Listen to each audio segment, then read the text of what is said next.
Why? I thought you wanted it. I thought they remembered.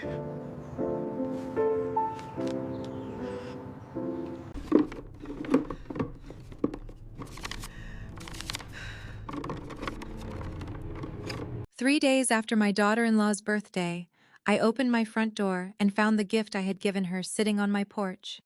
Still wrapped. Still tied with the pale blue ribbon I had chosen myself. She hadn't even broken the seal. A small note was taped to the top. "Courtney, please stop giving me things I don't need.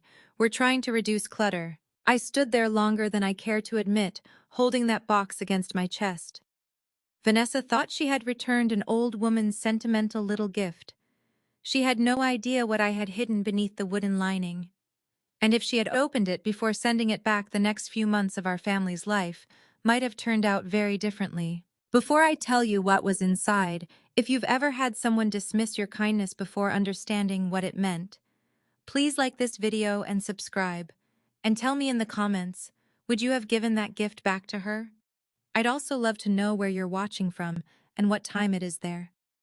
Sometimes it amazes me how far these stories travel. The woman my son married. To understand why that unopened box hurt me so deeply, you have to understand that Vanessa and I had not always been enemies.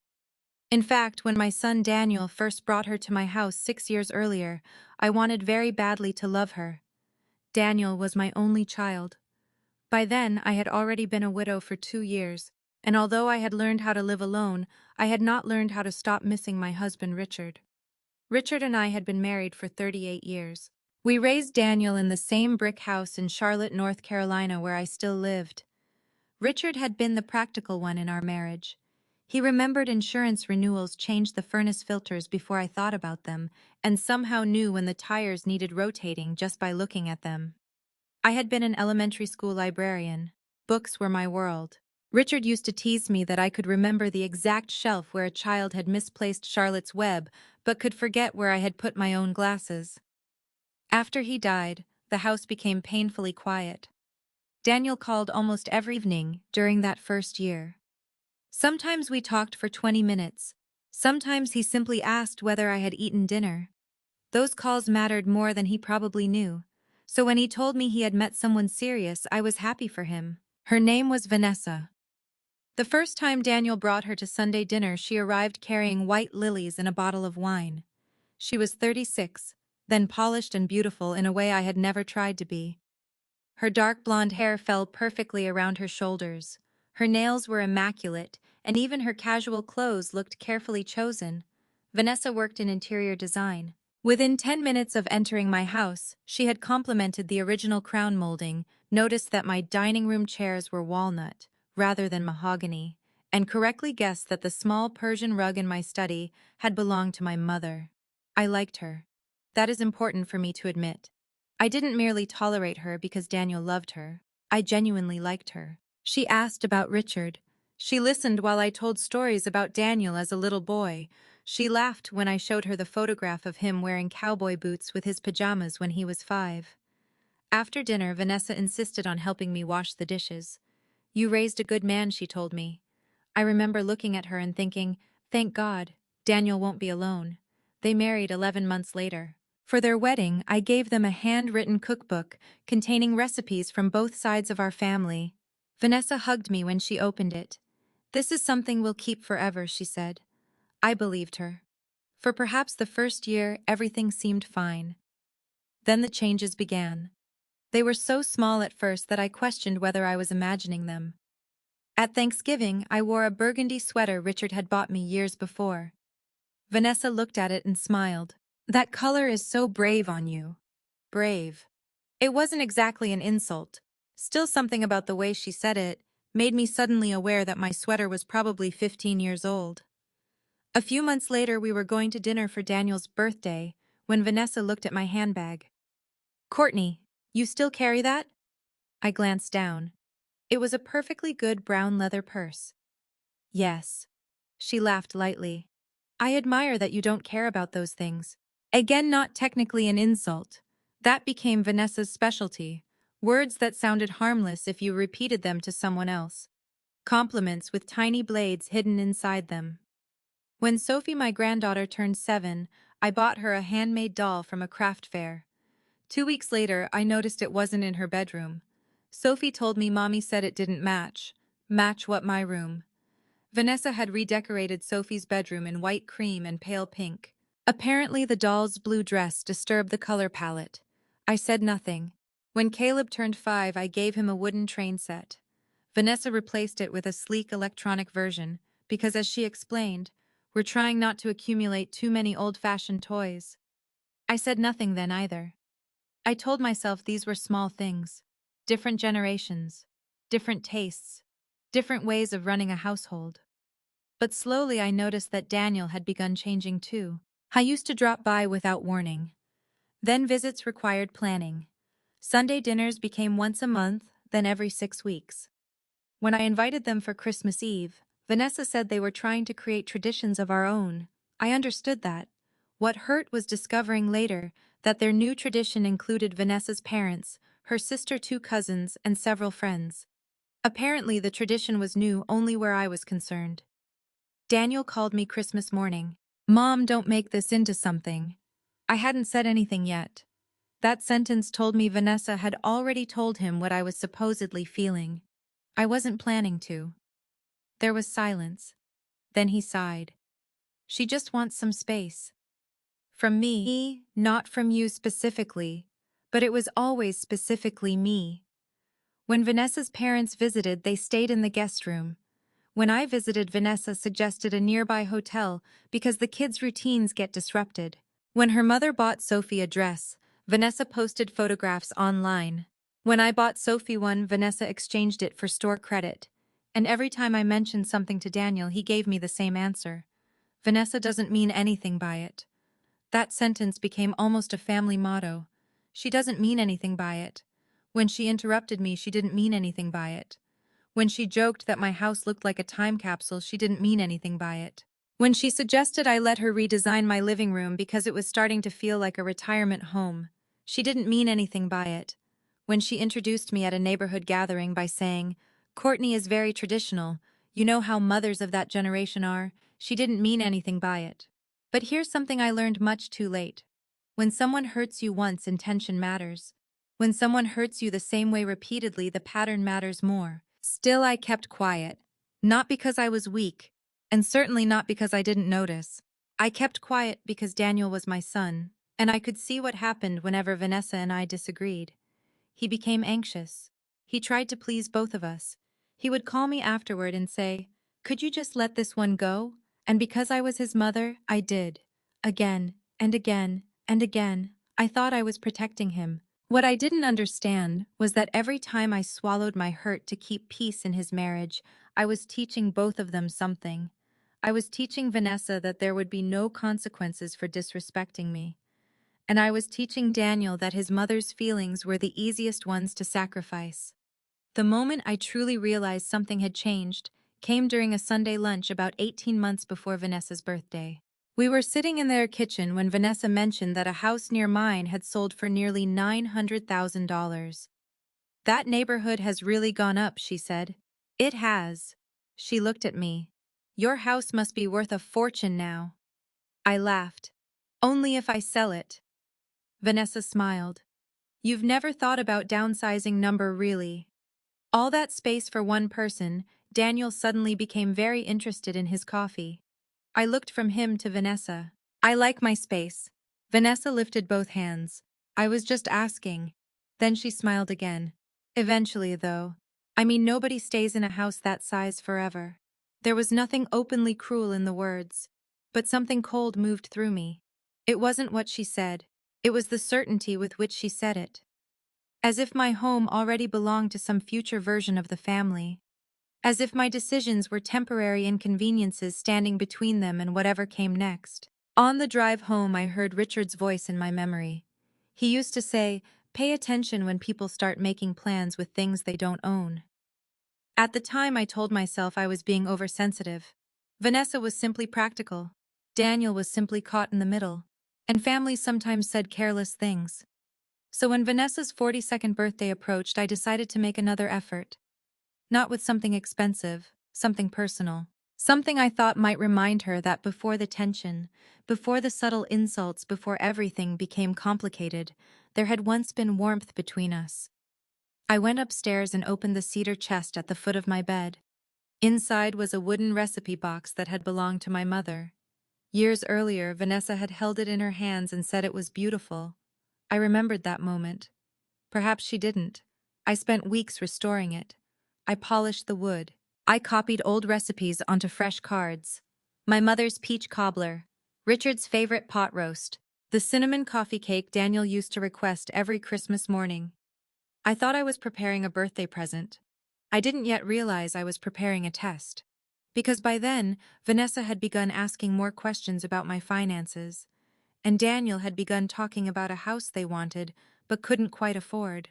So before I wrapped that recipe box in pale blue paper, I made one more decision. I called my financial advisor, and I asked her to prepare something that Vanessa would never expect to find inside an old wooden box. Something worth far more than the box itself. Something I was willing to give them because despite everything, I still loved my son and grandchildren. But there was one condition. And that condition existed because I was finally beginning to understand that Vanessa's interest in my life might have very little to do with me. The birthday dinner. Vanessa chose a restaurant in South Park for her 42nd birthday, the kind of place where the lighting was low, the napkins were heavy linen, and the menu listed ingredients I sometimes had to read twice before understanding what I was ordering. Daniel called me 4 days before the dinner. "Mom, just so you know, Vanessa invited a few friends. How many is a few? Maybe 12. I smiled to myself. Vanessa never did anything halfway. What time should I be there, 7? And Mom? There was a hesitation in his voice. Yes, don't worry about bringing anything big. Vanessa's really trying to simplify. There it was again. Simplify. Declutter. Downsize. Words that sounded reasonable until you noticed they were usually being applied to something connected to me. I already have her gift, I said. Oh. That single syllable told me more than Daniel intended. What nothing. I just don't want anybody getting uncomfortable. I looked at the wooden recipe box sitting on my dining room table. It had taken me nearly 3 weeks to restore it. I don't think a birthday present should make anyone uncomfortable. Of course not. He changed the subject. After we hung up, I stood there wondering whether I should leave the gift at home. I almost did. That is one of those moments I have replayed many times since. If I had listened to the warning in Daniel's voice, perhaps none of what followed would have happened exactly as it did. But I reminded myself why I had prepared the gift. This wasn't an attempt to compete with Vanessa's friends. It wasn't about impressing anyone. The recipe box represented something that had existed before money became an invisible third person in our family, and hidden beneath its wooden lining was an opportunity worth $150,000. Of course, Vanessa didn't know that. Neither did Daniel. That was intentional. I wanted Vanessa's reaction to the gift before she knew what else came with it. Maybe some part of me was already testing her. I don't particularly like admitting that. But age teaches you that honesty is more useful than pretending you are always perfectly innocent. By 7 that evening, I was walking through the restaurant carrying the pale blue package against my chest. Vanessa had reserved a private dining area separated from the main room by glass panels. She looked beautiful. She wore a cream-colored dress and gold earrings that caught the light every time she turned her head. Daniel kissed my cheek. "You made it." Of course I made it. Vanessa was talking to another couple, so I waited. When she finally noticed me, her eyes dropped immediately to the package. For perhaps half a second something changed in her expression. Then she smiled. "Courtney, you brought something. Happy birthday." I held it toward her. She accepted it with both hands, but instead of opening it, she looked at the wrapping. "You always wrap things so carefully. My mother taught me." A woman beside her laughed. "I wish my mother-in-law wrapped presents. Mine puts everything in grocery bags." Vanessa smiled. "Well, Courtney is the queen of sentimental gifts." There was laughter around us. Not cruel laughter. That almost made it worse. Everyone thought Vanessa was being charming. She turned the box slightly. I hope this isn't another thing I'm going to feel guilty about finding space for. The woman beside her laughed again. I felt heat climb into my face. Daniel heard it. I know he did because his eyes met mine for a moment. I waited. He could have said Vanessa. Just her name would have been enough. Instead, he picked up his water glass. I forced myself to smile. If you don't like it, you don't have to keep it. Vanessa seemed relieved. Good. We're seriously trying to get rid of things. She bent down and placed my gift beneath a narrow side table, unopened. Then another guest arrived carrying a glossy black shopping bag. Vanessa's entire face changed. "Oh my God, you didn't." The woman laughed. "Open it." Vanessa did, right there. Inside was a designer silk scarf. She held it against her dress, while everyone admired it. 5 minutes later, she opened a spa certificate from another friend. Then came a bottle of expensive perfume, a crystal serving bowl, a gift card to a luxury home store. Each gift was opened immediately. Mine remained under the table. I wish I could tell you I was above noticing. I wasn't. Every time Vanessa reached for another package, my eyes drifted toward that pale blue wrapping. The strangest part was that the visible gift probably was the least expensive item there. The wooden box had cost me nothing because it had belonged to my mother.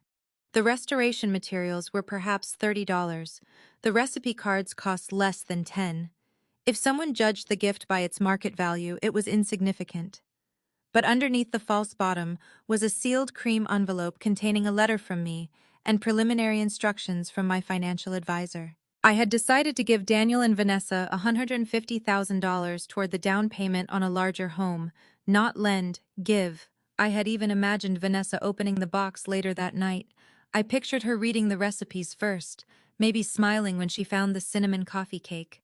Then I imagined her discovering the hidden envelope. Perhaps she would call me. Perhaps the years of tension would soften. Not because I believed money could purchase affection. I wasn't that foolish. But I hoped the gesture might prove something I had struggled to communicate. I wasn't competing with Vanessa. I wasn't trying to control Daniel. I wanted their family to succeed, and I wanted my grandchildren to have stability. The condition attached to the money was simple. Before a single dollar changed hands, the three of us would sit down with my financial advisor and discuss exactly how the money would be used. No assumptions, no vague promises, no private plans involving my assets. At the time, I thought that condition was merely responsible. I had no idea how necessary it would become. Dinner began. I was seated near the end of the table beside one of Vanessa's co-workers and a man named Greg, who spent most of the evening talking about golf. Daniel sat closer to Vanessa. I could barely speak to him. At one point, the conversation turned to real estate. One of Vanessa's friends had recently bought a home in Myers Park. Vanessa leaned forward. "We're looking too."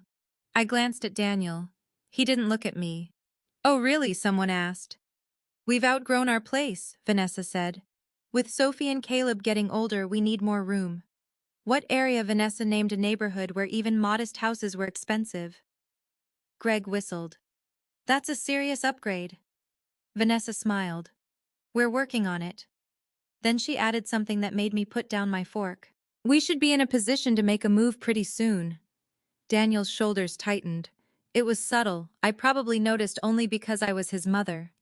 The friend across from Vanessa said, "That's exciting." "Yes," Vanessa replied.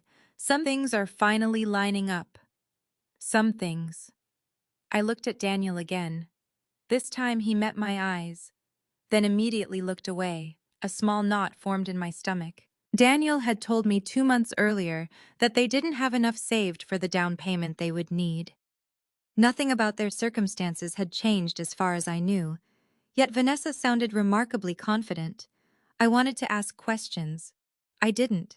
It was her birthday. I had promised myself I wouldn't create tension. After dinner, a chocolate cake arrived with candles. Everyone sang. Vanessa made a wish. Daniel kissed her. For a moment, they looked happy, and I felt guilty for my suspicion. Maybe I was reading too much into everything. Maybe Richard's death had made me overly protective of what remained. Maybe Vanessa really was simply different from me. When the evening ended, I hugged Daniel. Then I turned to Vanessa. Happy birthday again. Thank you. My eyes moved toward the side table. The pale blue package was still there. Vanessa followed my gaze. Oh, right. She picked it up. For one hopeful second, I thought she might open it. Instead, she handed it to Daniel. Can you put this in the car? Daniel took it. His expression was apologetic. I touched his arm. Make sure she opens it. Something in my voice must have caught his attention. Why? Because I think she'll understand it better once she does. He studied my face. What's in it, her birthday present? That was all I said.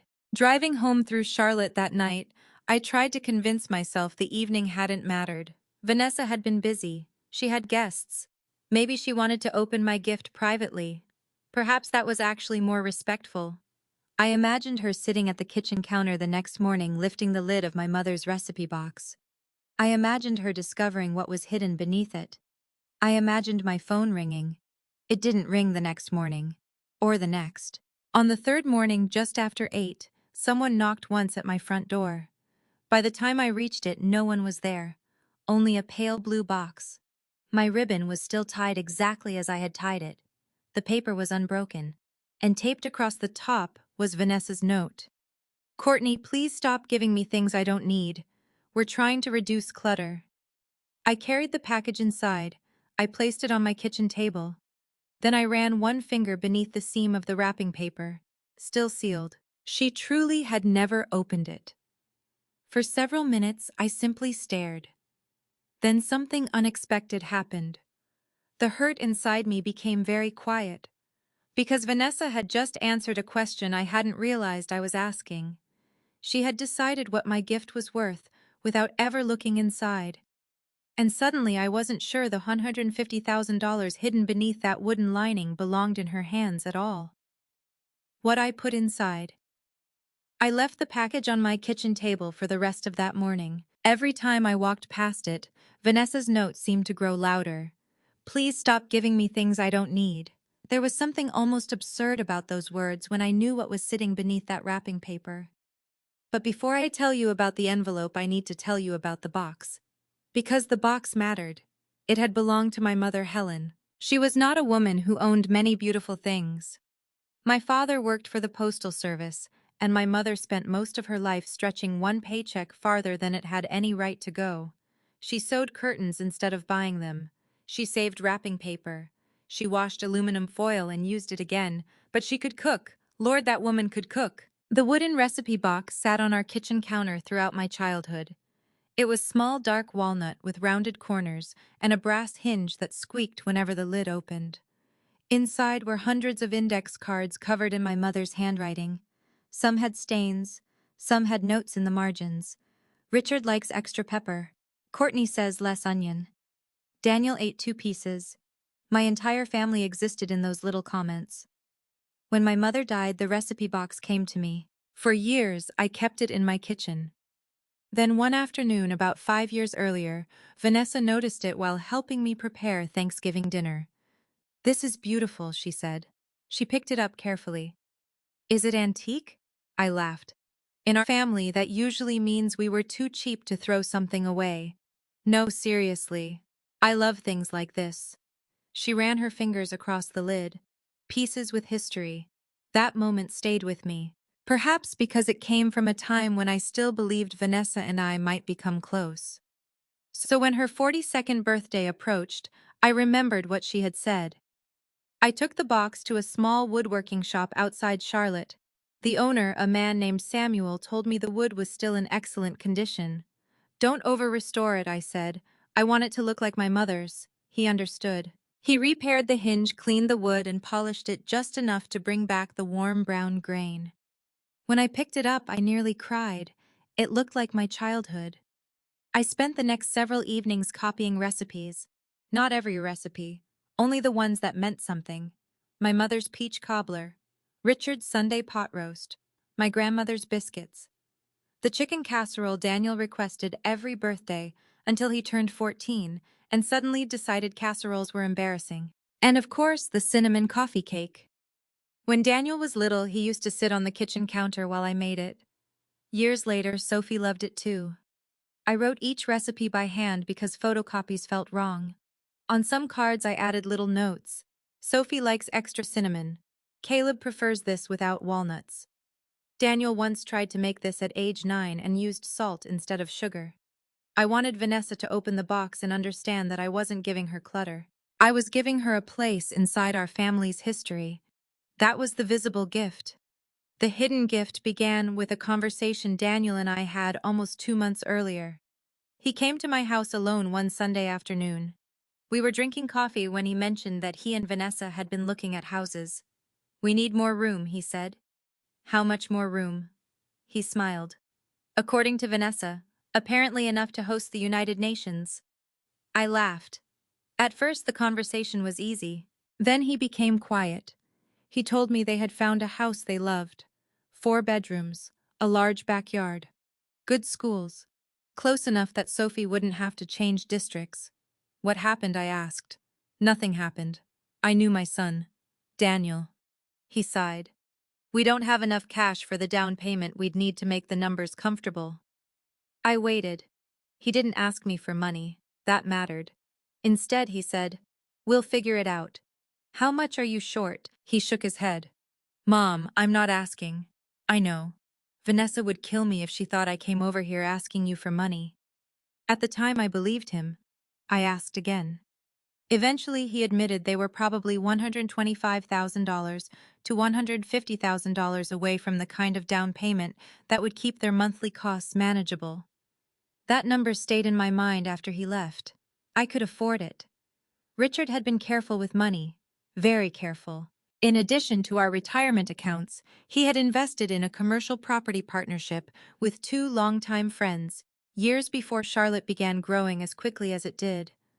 After Richard died, his share passed to me. The income from those properties combined with our investments meant I lived comfortably, more comfortably than Daniel realized. I wasn't wealthy in the way Vanessa's friends might define wealth. I didn't wear designer clothes. I drove a 6-year-old Lexus. I clipped coupons because 40 years of habit doesn't disappear just because you no longer need to. But $150,000 would not endanger my retirement. And I loved my grandchildren. I could picture Sophie doing homework at a kitchen island, Caleb running through the backyard. I could picture Thanksgiving dinner with enough space for everyone. So I called Margaret Ellis, my financial advisor. Margaret had worked with Richard before his death. She knew my finances better than anyone except me. "I want to help Daniel with a house," I told her. "How much?" $150,000. Margaret didn't react immediately. Then she asked, "Gift or loan gift? And what does Daniel know?" "Nothing yet." "What does Vanessa know?" "Nothing." Margaret leaned back. "Then why do I hear hesitation in your voice?" That woman had known me too long. I told her about Vanessa's comments, the questions about my house, the assumptions about downsizing, the way she sometimes spoke as though my possessions were simply future assets waiting to move into the next generation. Margaret listened. Then she asked a question I hadn't expected. "Do you want to give them $150,000, Courtney? Or do you want to solve a problem for people you love? Aren't those the same thing?" "No." I thought about that for several days. Eventually, I understood. I wanted to help, but I didn't want to become their financial plan. So Margaret suggested something simple. Before any money was transferred, the 3 of us would meet with her. Daniel and Vanessa would explain the purchase. We would discuss how the money would be treated legally and financially. They would understand that this was a one-time gift, not the beginning of a pattern. And most importantly, we would speak openly. No assumptions, no private expectations. I liked that. So I wrote Vanessa a letter. Not a legal document, a personal letter. I told her I remembered the day she admired my mother's recipe box. I told her I hoped she would someday add recipes from her own family. Then I wrote, "Daniel told me you found a home you love. If it is still the right home for your family, I would like to give you and Daniel $150,000 toward the down payment." Even writing the words made me smile. I imagined their surprise. Then came the condition. "Before I make the gift, I would like the 3 of us to meet with Margaret Ellis, my financial advisor. so we can discuss everything openly and make sure this help strengthens our family rather than complicates it. That was all. No tricks, no control over the house, no demand that my name be placed on the deed, no expectation that they repay me. Just one conversation. Margaret prepared a short document explaining the proposed gift and the steps required before funds could be transferred. I placed both papers inside a cream envelope. Then I asked Samuel the woodworker whether the bottom of the recipe box could be lifted without damaging it. He showed me that it could. There was a shallow space underneath, perfect for an envelope. I tucked it there. Not because I wanted to play some dramatic game. I wanted Vanessa to discover the family history first. Then the money. I wanted the order to mean something. The recipes were the gift. The money was help. I hoped she would understand the difference. Standing in my kitchen, 3 days after her birthday, staring at the returned package, I finally understood that she had never given herself the chance. I carefully removed the wrapping paper. I untied the ribbon. Then I opened my mother's recipe box. Everything was exactly where I had placed it. I lifted the wooden lining. The cream envelope remained untouched. My offer of $150,000 was still inside. I held it for a long moment. Then I put it back. I did not tear up the letter. I did not call Daniel. I did not call Vanessa. Not yet.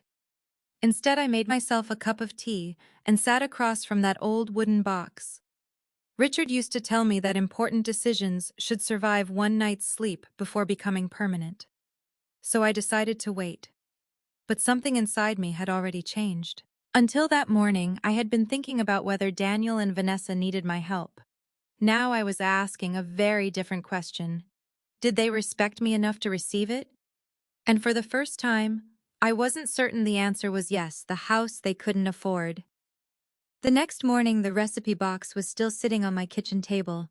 I had slept badly, not because I was angry enough to lose sleep over Vanessa's note, but because once certain questions enter your mind, they have a way of inviting older memories to join them. I kept thinking about the house Daniel had mentioned, and then I started thinking about all the conversations that had happened before it. Individually, none of them had seemed especially alarming. Together, they formed a pattern I could no longer ignore. The first time Vanessa asked what my house was worth, we were having lunch on my back patio. She looked toward the garden and said, "You have such a beautiful lot, Courtney. They don't make neighborhoods like this anymore. I suppose they don't. How much land do you have? Just under half an acre?" Her eyebrows rose. In Charlotte, I laughed. It wasn't impressive when Richard and I bought it. That was true. When Richard and I purchased the house, the neighborhood had been comfortable, but ordinary. Over the years, Charlotte grew around us. Old homes were renovated. Young families moved in. Property values climbed. Vanessa pulled out her phone. "Have you ever looked it up?" "Looked what up?" "Your estimated value." "No." She typed something. A few seconds later, she stared at the screen. "Courtney, what do you know what this says? I assume you're going to tell me." She turned the phone toward me. The number was much higher than I expected. I remember laughing. "That doesn't mean someone would actually pay it. You'd be surprised." Then came the question. "Do you still have a mortgage?" I looked at her. "No."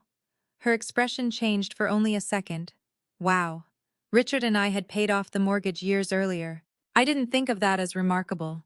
We had lived carefully. We didn't take extravagant vacations. We bought cars and kept them until repairs became unreasonable. Richard hated debt with an almost religious passion. At the time I thought Vanessa was simply curious. Now I wasn't so sure. A few months later, she brought up retirement communities. We were driving to Sophie's school recital when she pointed to a new development. "Have you seen those?" "No." "They're gorgeous. 55-plus community. Pool, clubhouse, landscaping included. That sounds nice. You should tour one." I laughed. "Why, just to see? I already have somewhere to live." "I know. I'm just saying your house is a lot to maintain." I remember turning toward the window. The strange thing was that I hadn't complained about maintaining it. I had a lawn service twice a month. I hired someone to clean the gutters. Everything else I could manage perfectly well. But Vanessa had begun speaking about my home as though it were a burden I had failed to recognize. Then Daniel joined in. Not aggressively, that wasn't his way. One Sunday after lunch, he helped me carry groceries inside. Mom, have you ever thought about moving somewhere smaller? I stopped with a bag in my hands. Vanessa asked me the same thing. He looked uncomfortable. It's not coming from her. Then why are you asking? I'm just thinking long term. I set the groceries on the counter. Long term for whom? Come on, Mom. No, Daniel. I'm asking. He sighed. You'll be 70 in a year. And nothing. I just want you somewhere that's easier.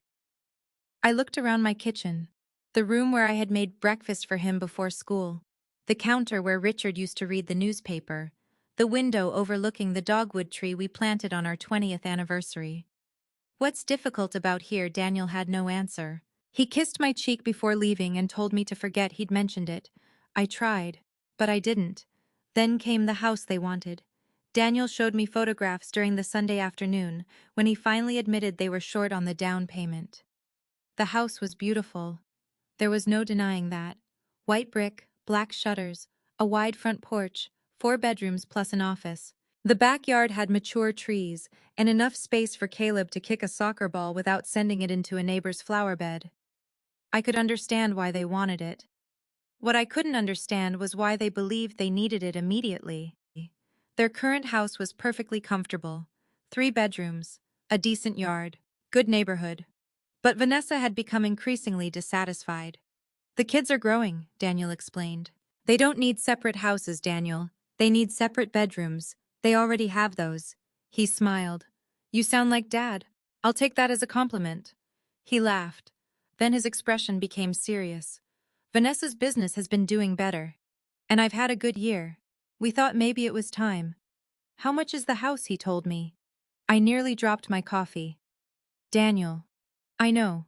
That's not a house. That's a financial hostage situation. He laughed again, but not comfortably. We can afford the monthly payment. Then why can't you afford the down payment? That ended the laughter. He explained that much of their money was tied up. Vanessa had invested in her design business. They had private school expenses. They had replaced both cars within the previous 2 years. There were vacations, renovations, a club membership. None of those things were immoral. But together they told a story. Daniel and Vanessa earned good money. They also spent good money. Richard would have called it living at the edge of your paycheck. I didn't criticize. Daniel was 44. His finances were his business. At least that was what I believed until I began realizing my finances might have become part of his. 2 weeks after that conversation, Vanessa came to my house to pick up Sophie. Sophie had spent the afternoon baking cookies with me. While she gathered her backpack, Vanessa stood in my living room looking around. You know what would make this room incredible? I smiled. I suspect you're going to tell me. Opening that wall into the dining room.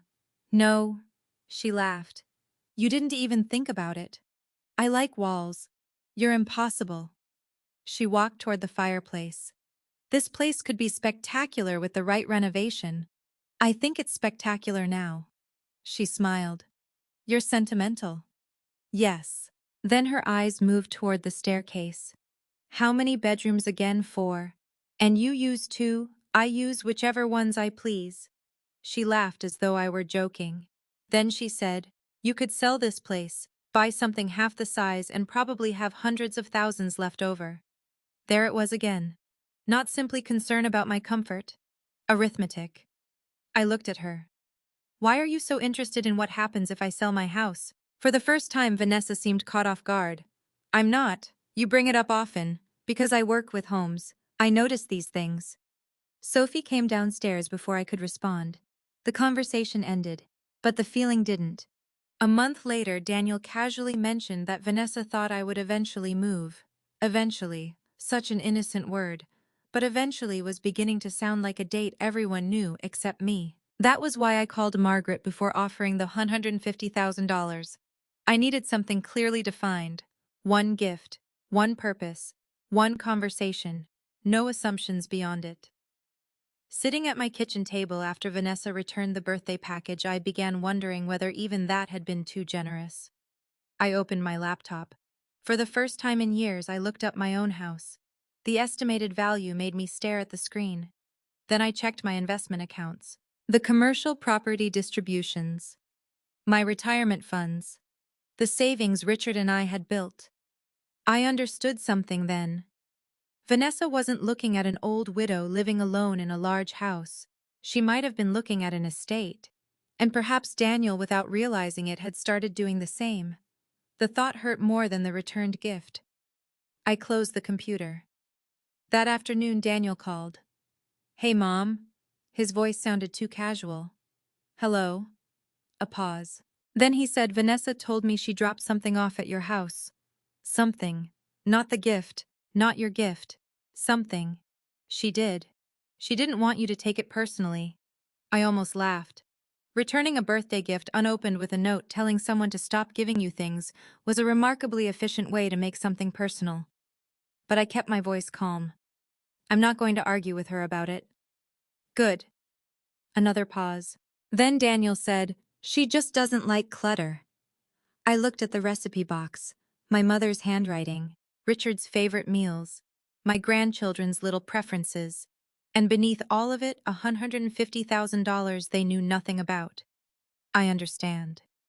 Daniel seemed relieved. We spoke for another minute. Then just before hanging up, he asked something that made every suspicion in me sharpen. "Mom, yes, you haven't made any decisions about the house lately, have you?" I went still. "My house. Yeah. No. Oh. Okay. Why no reason?" But there was a reason. I could hear it.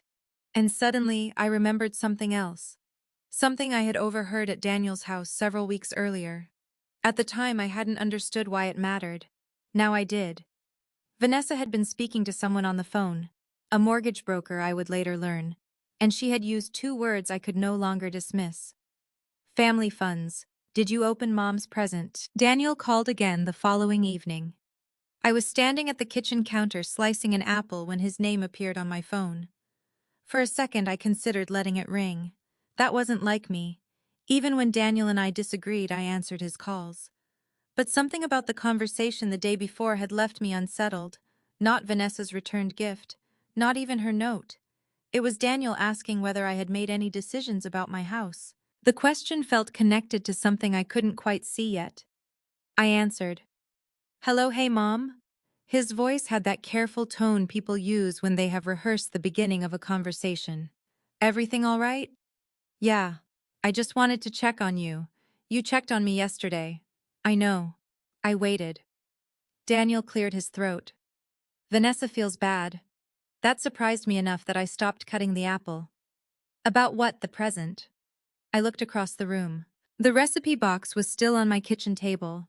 I had removed the wrapping, but I had kept Vanessa's note. I don't know why. Perhaps because part of me needed proof that I hadn't exaggerated the cruelty of it in my own mind. "She feels bad. She thinks you misunderstood what she meant." I almost smiled.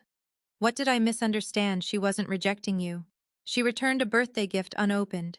She's trying to simplify the house, so I've heard. "Mom, I'm listening." Daniel sighed. "She didn't mean to hurt you." There it was, the family motto. I leaned against the counter. "Did she open it?" Silence. "Daniel, no." The answer was quieter than I expected. "So she didn't know what it was?" "No." "Then there's nothing else to discuss." He didn't respond immediately. "What does that mean?" "It means Vanessa decided she didn't want the gift without knowing what I gave her." "That's her right." "You sound angry." "I'm not angry."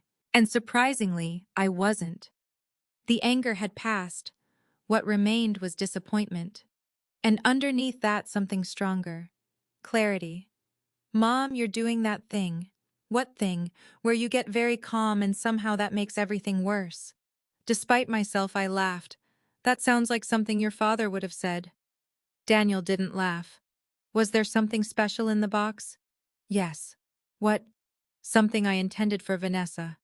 "Well, can't you just tell me no?" "Why not? Because it wasn't your birthday." Another silence. Then Daniel said, "Okay." But the word came too quickly. He wasn't finished. "Good night, sweetheart." Wait. I closed my eyes. Yes. What was in the box? I looked at the recipe card spread across the table. Good night, Daniel. I ended the call. 10 minutes later, he called again. I didn't answer. 20 minutes after that, my doorbell rang. Through the window beside the front door, I saw Daniel standing on the porch. I opened it. He was still wearing his work clothes. Seriously, I asked. Can I come in? You know you can. He stepped inside. For a moment, he simply stood in the hallway. Then his eyes found the recipe box. The wrapping paper was folded beside it. Vanessa's note lay nearby. Daniel walked toward the table. That's what you gave her? Yes. He touched the lid. Grandma's recipe box. I nodded. His expression changed immediately. Mom. What? She returned this? She didn't know what it was. He opened the lid. The first card he saw was the cinnamon coffee cake. He picked it up. You wrote these out, everyone. Daniel swallowed.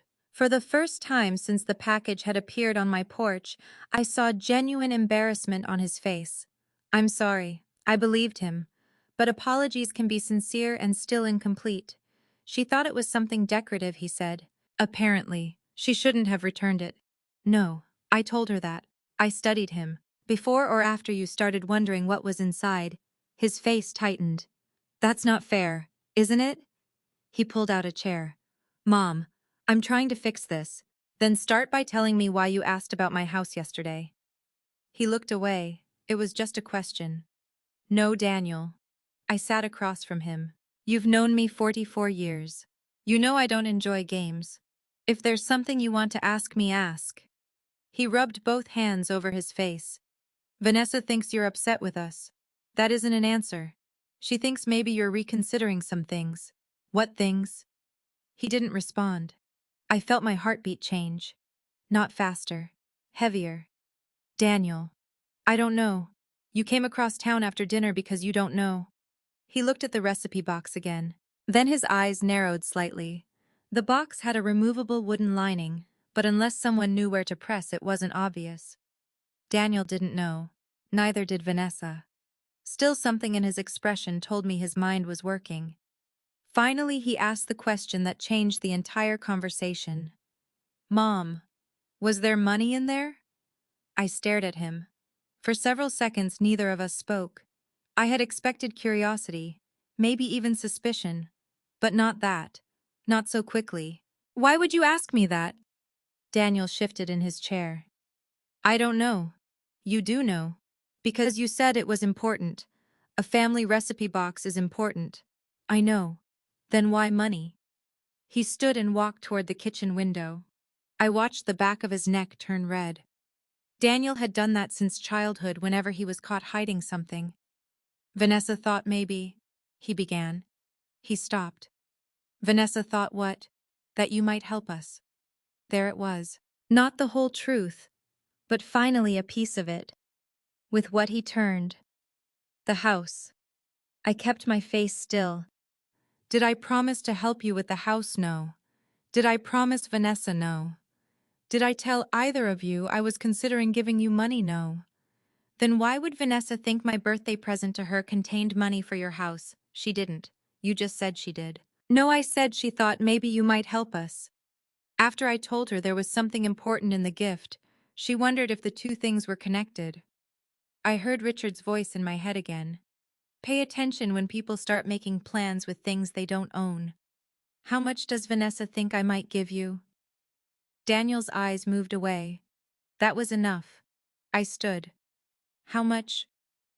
We haven't talked about a specific number.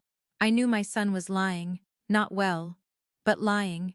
Daniel. Mom, don't turn this into something bigger. I almost couldn't believe he had said it. I'm not turning it into anything. I'm asking why your wife believes my money is part of your home purchase. She doesn't believe that. Then answer the question. He rubbed his forehead. She knows you can afford to help. The sentence landed differently than he intended. Not that I wanted to help, not that I had offered, that I could afford it. I felt something inside me settle into place. How does Vanessa know what I can afford? She doesn't know exact numbers. Then what does she know? Mom, you're comfortable. Everyone knows that. Everyone, you know what I mean. No, I don't. Daniel exhaled sharply. You own this house outright. Dad left investments. You don't have debt. You're not struggling, and therefore I didn't say therefore anything. But Vanessa did. He became silent. That silence was my answer. I walked back to the table and closed the recipe box. The cream envelope remained safely beneath the hidden lining. $150,000. I had been prepared to give it freely. Now my son was standing in my kitchen talking as though my ability to give somehow created their right to expect. Daniel listened carefully. He looked at me. I love you. I know. I love Vanessa because she is your wife even when liking her is difficult. His jaw tightened. And I love Sophie and Caleb more than I can explain. I know that too. But my money is not family money simply because I may someday die. His face changed. I never said that. Then make sure you believe it. He looked hurt. For a moment I wanted to comfort him. That instinct had cost me too much already, so I didn't. Daniel picked up his jacket. At the door he turned back. Are you going to tell me what was inside? No. He nodded. Then almost reluctantly he said Vanessa's going to ask. Then tell her the truth. What truth? That she returned it. He left. I locked the door behind him. The house became quiet again. But this time the quiet didn't feel lonely. It felt protective. I returned to the kitchen and opened the recipe box one more time. I lifted the wooden lining. The cream envelope waited underneath. I touched it with my fingertips. I could have ended everything that night. I could have called Daniel back. I could have shown him the letter and watched his face when he saw the number. But something told me not to. Because Daniel's question had confirmed what I had been afraid to admit. Vanessa had expectations about my money. And Daniel knew more about those expectations than he wanted to tell me. What neither of them knew was that I had already heard part of the truth myself. Several weeks earlier, while sitting in their house waiting for Sophie to find her school bag, I had overheard Vanessa speaking behind a half-closed office door. At the time, I hadn't understood the significance of one particular sentence. Now I remembered every word. We're fine on the down payment, Vanessa had said. The family funds should cover the rest. That night, for the first time, I stopped wondering whether she had been talking about me. I started wondering how much of my money Vanessa had already spent in her imagination, the conversation I wasn't supposed to hear. Once I remembered Vanessa saying family funds, I couldn't stop hearing it. The words had seemed harmless when I first overheard them. Families helped one another all the time. Vanessa's parents were still living. Her father had retired from a successful dental practice, and her mother had inherited property from an aunt. For all I knew, Vanessa had been talking about them. That was what I had told myself. Now I wasn't so sure. The conversation had happened about 5 weeks before Vanessa's birthday. I had gone to Daniel's house on a Wednesday afternoon because Sophie had left a school project at my house. It was a cardboard model of the solar system she and I had worked on the previous weekend. I had promised to bring it before dinner. When I arrived, Daniel was still at work. Vanessa opened the door while holding her phone against her ear. She motioned me inside and whispered, "Sophie's upstairs." Then she walked toward the small office off the living room. I put the project on the dining room table and called upstairs. Sophie. 1 minute, Grandma. I smiled. With Sophie, 1 minute usually meant 10. I sat down. Vanessa's office door was almost closed, but not quite. I wasn't trying to listen. I want to make that clear. At 69, I had better things to do than press my ear against doors. But Vanessa wasn't whispering. No, she said. We're comfortable with that range. A pause. Yes, I understand. Another pause. Then she said, the family funds should cover the rest. I remember looking toward the office. She continued, no, they're not in our account yet. Pause. But they will be available. Her voice carried confidence. Not hope. Not possibility. Certainty. Then Sophie came running downstairs. Grandma. The conversation disappeared beneath the noise. I helped Sophie fix Saturn, which had fallen off its wire. Vanessa finished her call and came back into the room smiling. Sorry. Work. I believed her. Vanessa was an interior designer. She dealt with contractors, clients, budgets, property managers. Nothing about the call seemed strange enough to question. Until now. The morning after Daniel visited me, I called him. He answered on the third ring. Hey, Mom. I need to ask you something. A pause. Okay. Who is helping you with the down payment? Silence. I could almost hear his mind searching for the safest answer. What do you mean? I mean exactly what I said. We're still figuring things out. Is Vanessa's family giving you money? Not that I know of. My hand tightened around the phone. Then whose family? Is another silence. Mom, I heard Vanessa talking to someone several weeks ago. His voice changed. What did you hear? She said family funds would cover the rest of your down payment. Daniel didn't respond. Was she talking about me? I don't know what conversation you heard. That wasn't my question. He sighed. Then we talk about this later. No. I'm at work. Then answer one question and go back to work. Has Vanessa told anyone that I am giving you money? No. Too fast. Daniel. She hasn't said you're definitely giving us money. That was not the same answer. I closed my eyes. What has she said? I don't know every conversation Vanessa has. But you know enough to be uncomfortable. Mom, please. How much? What? How much money has she told people you're getting? He became quiet. Then he said I need to go, and hung up. My own son hung up on me. I stared at the phone for several seconds. Oddly, I didn't feel angry. I felt something worse. Confirmed. Daniel called back that evening. This time his voice sounded exhausted. Can I come over tomorrow? No. Tell me now. Mom, you've had all day to decide how much truth you think I can handle. I'd rather not give you another night. He exhaled. Then he said Vanessa told the realtor we might have access to additional family money. Might, yes. How much? About 200. I thought I had misheard him. $200, 200,000. I sat down. There are moments when a number becomes more than mathematics. $200,000. 50,000 more than I had secretly considered giving them. And somehow Vanessa had arrived at that figure without one conversation with me. Where did she get that number? I don't know. Did you ask? She said it was an estimate. An estimate of what? Mom, she wasn't trying to steal from you. I didn't say she was. Then what are you saying? I'm asking why your wife estimated how much of my money might become available to her. He didn't answer. Daniel, did you tell her about our conversation? What conversation? The afternoon you told me you were short on the down payment. Not exactly. I almost laughed. What does not exactly mean? I told her you asked how much we needed, and she thought that meant you were considering helping. I was considering helping. The words escaped before I could stop them. Daniel became silent. I closed my eyes. There it was. I had revealed more than I intended.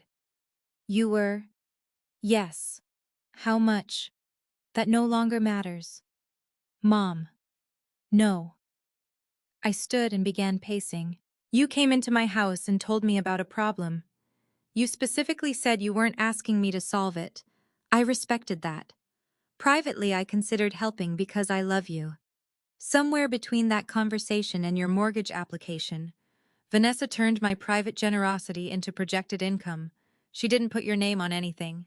That isn't the point. Then what is the assumption? Daniel became quiet. I continued. Do you know what your father and I did before we bought this house, what we waited? That was different. Of course it was. Everything becomes different when waiting is inconvenient. Mom, that's not fair. Your father wanted a larger house when you were born. We couldn't afford one. So we stayed where we were until we could. You also bought this place for a fraction of what houses cost now. True, but we didn't solve the difference by estimating someone else's bank account. That silenced him. Finally, Daniel said, Vanessa believes you'll eventually leave most of your estate to me. I stopped walking. There it was, the sentence I had been afraid of. Eventually. She isn't waiting for you to die, Mom. I'm glad we've established that. Don't do that. Do what make it sound ugly. I didn't make it sound like anything.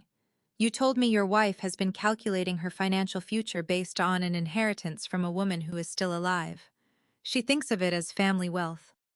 I actually laughed then. Not because anything was funny. Because sometimes a sentence is so revealing that your body doesn't know what else to do. Family wealth. That's not how I would say it. But that's how she says it. Sometimes. I walked toward the kitchen table. My mother's recipe box sat there. I rested my hand on the lid. Daniel, do you know what is strange? Vanessa had opened her birthday gift. We might be having a very different conversation. Silence. What was inside? I ignored the question. I had been trying to decide whether helping you with the house was an act of love or the beginning of an expectation. Mom. She answered that question for me. You're punishing us because she returned a present. No. My voice was so calm that even I was surprised. I'm paying attention because she returned it. There was a difference. A very important one. The returned box had not created Vanessa's entitlement. It had exposed it. After the call, I sat alone for nearly an hour. I thought about Daniel as a boy. He had never been greedy. When he was 10, he saved allowance for months to buy Richard a fishing reel for Father's Day. When he went to college, he worked summers, even though Richard and I could have covered everything. Somewhere along the way, something had shifted. Not all at once. Perhaps Daniel had simply become accustomed to Vanessa's way of thinking. Perhaps he had told himself that inheritance was inevitable. Perhaps my repeated generosity had made the boundaries blurry. Whatever the reason, I knew one thing. I had helped create the silence around this problem. And silence was no longer protecting anyone. The next morning I called Margaret. I think we need to talk. She heard something in my voice. About the gift. About more than the gift. I told her about the $200,000. The realtor. The phrase family wealth. Margaret listened without interrupting. When I finished, she asked, "Do you still want to give them the $150,000?" I looked at the recipe box. I don't know. That's an answer for today. Then she said something that made me sit straighter. Courtney, before you decide, there's another document we should discuss. What document? The estate instruction you asked me to hold until after Vanessa's birthday. I had almost forgotten. Before wrapping that box, I had prepared two financial decisions. Vanessa knew about neither. One could have helped her buy a house. The other concerned what would happen to everything I owned after I was gone. And suddenly, I realized the unopened birthday gift might change both. The second envelope, Margaret Ellis, had been part of my life long enough to know when I was frightened before I knew it myself. She had worked with Richard for nearly 20 years. After his death, she became the person who helped me understand exactly what he had left behind, how the commercial property partnership worked, what income I could safely spend, and what needed to remain invested. Richard trusted her. That mattered to me. So 2 days after my conversation with Daniel, I drove to Margaret's office in Uptown Charlotte carrying my mother's recipe box in a canvas bag. I could have left it at home. I don't know why I brought it. Perhaps I needed the physical reminder. Margaret's office looked exactly as it always did, organized without being cold, with framed photographs of her children on one shelf and a large plant beside the window that I was convinced had been dying slowly for 10 years. She hugged me. Then she noticed the bag. You brought it. Yes. I placed the recipe box on her desk. Margaret looked at it for several seconds. She returned it unopened, completely unopened, and the letter still underneath. Margaret exhaled. Sit down. I did. She opened a folder. Before we discussed Daniel or Vanessa, she reviewed my finances. That was Margaret's way. Emotion could enter the room, but numbers still had to behave. Richard's commercial property investment had grown considerably since his death. Years earlier, he and two friends had purchased interests in several modest retail and office properties around Mecklenburg County. None of them had expected Charlotte to expand the way it did. What had once been a practical investment became extremely valuable. The partnership produced reliable income. My retirement accounts were healthy. The house was paid for. I had no consumer debt. Even after accounting for healthcare, inflation, home maintenance, and a long life. Margaret believed I had more than enough to remain financially independent. You could give Daniel the $150,000, she said. I know. And you could survive if you never saw that money again. I know that too. Then this isn't really about whether you can afford it. No. She folded her hands. What is it about? I looked toward the window. Whether giving it teaches them something I don't want them to learn. Margaret nodded. That was why I trusted her. She didn't immediately tell me what to do. Instead, she waited. I continued. When Daniel came to me, he didn't ask for money. I respected that. I thought helping them might be a way of doing something good while I was alive instead of leaving everything behind after I'm dead. That can be a very healthy approach. But Vanessa had already decided money was coming. Apparently, she told their realtor they had access to $200,000 in family funds. Margaret's eyebrows rose slightly. I was going to offer 150, I remember. She estimated more than I was planning to give. That tells you something. Yes. I touched the recipe box. What bothers me most isn't even the amount. What bothers you that they discussed my money without me? Margaret nodded slowly. That would bother me too. Then she opened another folder. This one was thinner. I think we should talk about this. Inside was the second decision I had made before Vanessa's birthday. Months earlier, I had asked Margaret to arrange a meeting with my estate attorney. Not because I was ill. Not because I expected to die. Because turning 69 had done something strange to me. I began thinking less about how much money I had and more about what the money would do after I was gone. Richard and I had created our estate plan years earlier. It was simple. When the first spouse died, most assets passed to the survivor. When the second died, the estate would pass primarily to Daniel. There were provisions for grandchildren if Daniel died before us, but otherwise he inherited nearly everything. For decades, that arrangement made perfect sense. Daniel was our only child. Who else would we leave it to? But after Richard died, the estate changed. The property investments grew. My house increased dramatically in value. What Daniel might eventually inherit was no longer simply a comfortable sum. It could be substantial. And as Vanessa's comments about my house became more frequent, I began wondering whether an outright inheritance was still wise. So Margaret and my attorney had discussed alternatives with me. Trusts, protections, education funds for Sophie and Caleb. Ways to ensure that what Richard and I had built remained helpful rather than becoming destructive. I had not signed anything yet. That was the second envelope. Margaret took it from the folder and placed it on the desk. The first envelope hidden beneath the recipe box concerned $150,000 I might give while I was alive.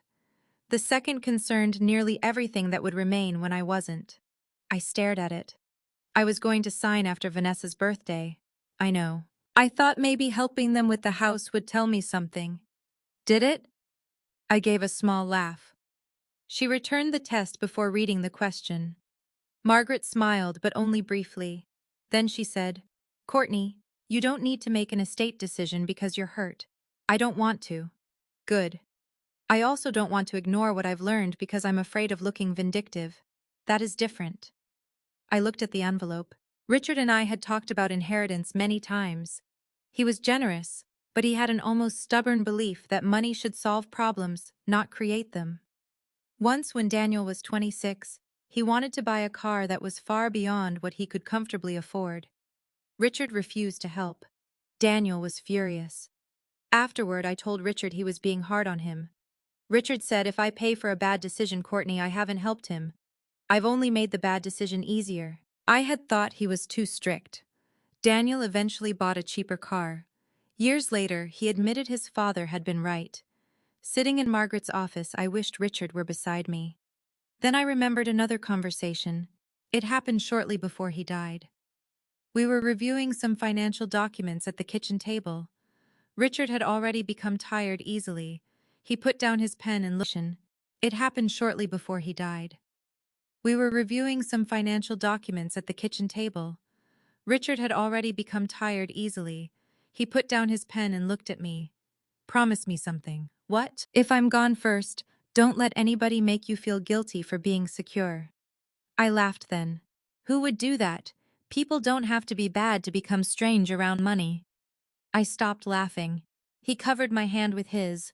Help Daniel when you want to help him. Help the grandchildren. Give things away. Enjoy it. Then he said the words I would remember years later. But never let love become a blank check. At the time, I thought he was talking about money. Now I understood he was talking about boundaries. Margaret slid the second envelope toward me. You don't have to sign anything today. I know. You also don't have to leave the plan unchanged. I know. I picked up the envelope. What would you do? She shook her head. I'm not your mother. No. I'm not Daniel's mother either. I smiled. That sounds like a professional answer. It is. Then her expression softened. But I will tell you this. Estate planning should reflect reality, not hope. That stayed with me, reality, not hope. For years I had built my relationship with Daniel around hope. I hoped Vanessa's remarks didn't mean anything. I hoped Daniel would eventually defend me. I hoped generosity would create closeness. I hoped being easygoing would preserve peace. But reality looked different. Reality was a returned birthday gift. Reality was a mortgage plan containing imaginary family money. Reality was my son standing in my kitchen asking whether there was cash hidden inside a present his wife hadn't considered worth opening. I placed the second envelope into my handbag. Then I opened the recipe box. I lifted the wooden lining and removed the cream envelope containing the $150,000 offer. For a moment, both envelopes sat beside each other on Margaret's desk. One represented what I could give now. The other represented what I might leave later. Vanessa's behavior had forced me to understand something I should have understood long before. Neither belonged to Daniel simply because he was my son. Neither belonged to Vanessa because she married him. And neither became family property until I chose to make it so. "What are you going to do with the birthday letter?" Margaret asked. I slid it back beneath the wooden lining. "Nothing. For now.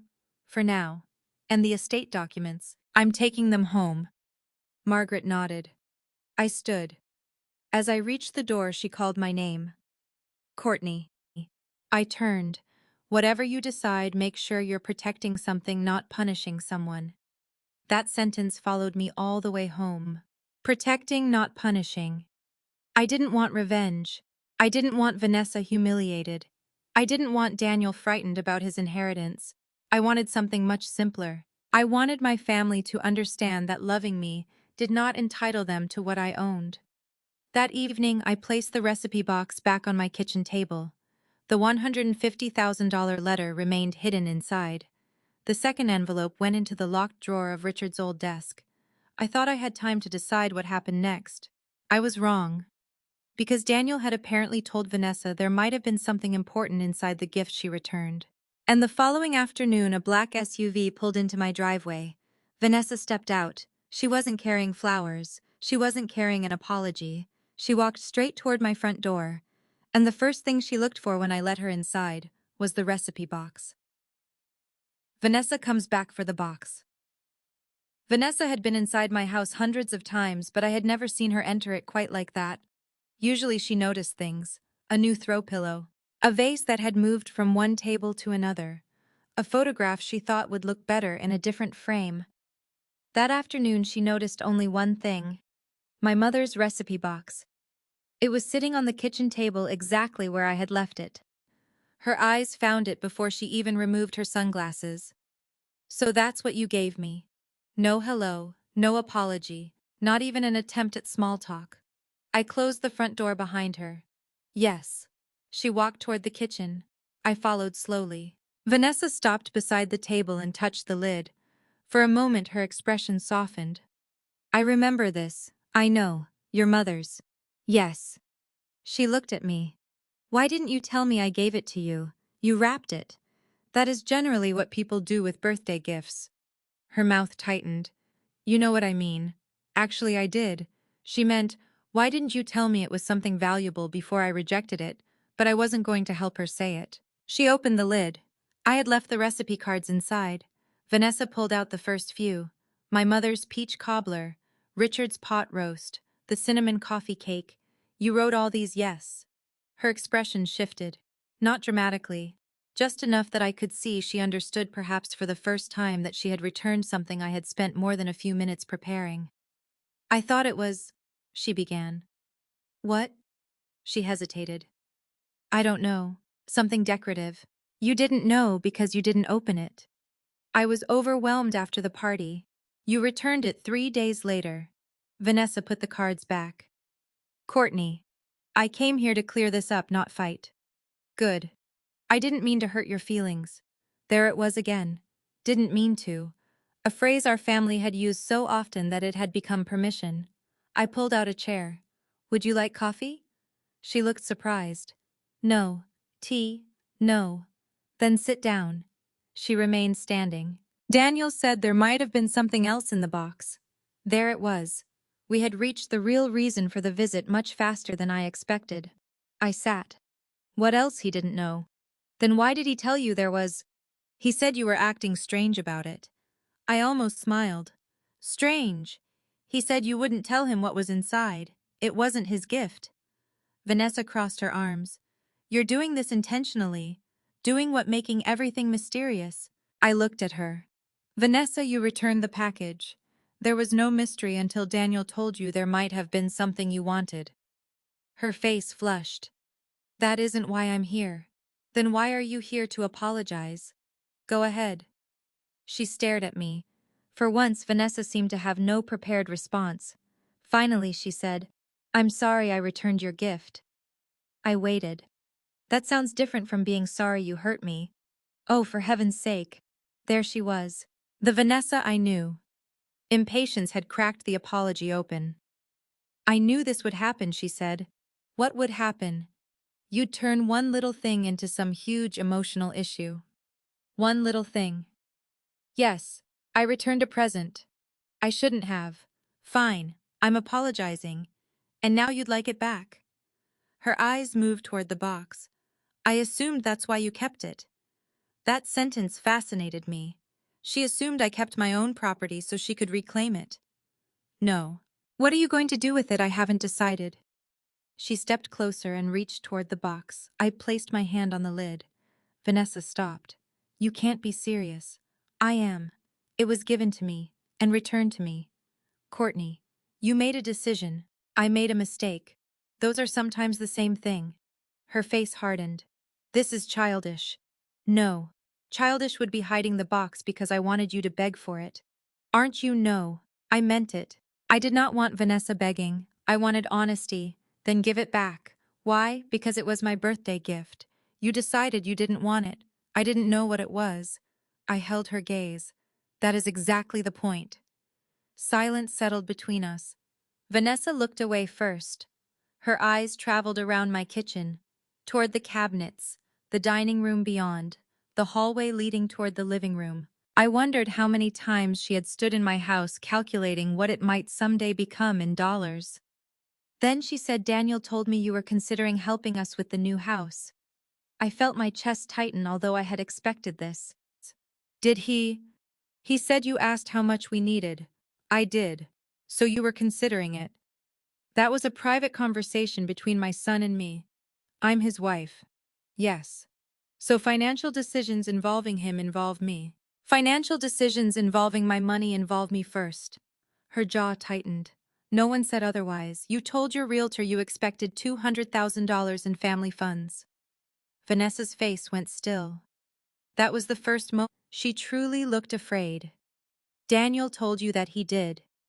She sat down. Finally. That was preliminary. Preliminary money, a preliminary estimate. Of my bank account. That's not what I meant. Then explain it. She took a breath. When you're buying in that price range, the realtor needs to understand what resources might be available. Resources. You know what I mean. I'm beginning to. Vanessa leaned forward. We weren't spending your money. You were presenting it as available. I said family resources. Whose family? She didn't answer. Your parents? Silence. Daniel's. She looked at me. Courtney, eventually, Daniel will inherit. There it was. No euphemism, no soft language. Just the truth sitting between us. Eventually I will die. Her face changed. I didn't mean it like that. How else does inheritance happen? You're twisting my words. No, I'm completing the sentence. She stood again. I knew coming here was a mistake. Then why did you? Her eyes moved to the recipe box. I followed them. For a moment neither of us spoke. Then I asked quietly, what do you think is inside? Nothing. Then leave it. She stared at me. I had my answer. Daniel had told her enough to make her suspicious. Maybe he had repeated my accidental admission that I had considered helping. Maybe he had simply said my reaction suggested the gift contained something important. Either way, Vanessa no longer saw an old recipe box. She saw possibility. Was there money in it, she asked. The question came almost as a whisper. I felt something inside me break. Not loudly, not painfully. It was more like a thread finally snapping after being pulled too tight for too long. I thought about the weeks I had spent copying recipes. I thought about my mother's handwriting. I thought about Vanessa once saying she loved pieces with history. And the first question she asked after learning there was something hidden was whether it was money. I stood. I think you should go. Her eyes widened. So there was. I didn't say that. You didn't have to. She grabbed her purse. This is unbelievable. What is your using money to control Daniel? I almost laughed. I haven't given him any. Exactly. I looked at her for several seconds. Vanessa, you cannot accuse someone of withholding something they never promised you. You know we need help with the house. No. You want help with the house. The children need more space. Sophie and Caleb each have their own bedrooms. You don't understand our life. Then don't finance it with mine. Her face went pale. For the first time in 6 years, I had not softened the sentence to protect her feelings.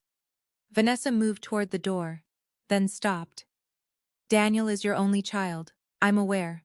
Everything you have is going to him eventually anyway. There it was again. This time I didn't feel hurt. I felt almost grateful, because she had finally said aloud what I had been sensing for years. I walked to the door and opened it. You should never make financial plans based on another person's death. Vanessa stared at me. That is not what I'm doing. Then stop talking about what happens to my money when I'm gone. She stepped onto the porch. Before leaving, she turned. Are you really going to keep my birthday gift? I looked back toward the kitchen. Yes. Her mouth opened. I continued. You returned it. It isn't yours anymore. She walked to her SUV without another word. I closed the door. My hands were trembling. Not because I regretted what I had said, because I had finally said it. I returned to the kitchen. The recipe box remained on the table. Vanessa had opened the lid, but had never discovered the hidden lining.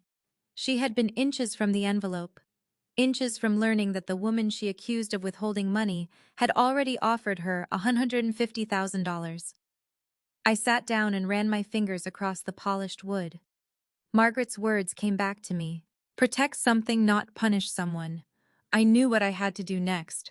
Not because I wanted to embarrass Vanessa. Not because I wanted Daniel to choose between us.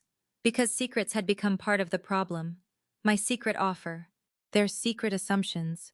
Vanessa's private conversations with the realtor. Daniel's silence. Everything important in our family was happening behind someone else's back. That had to stop. So I called Daniel.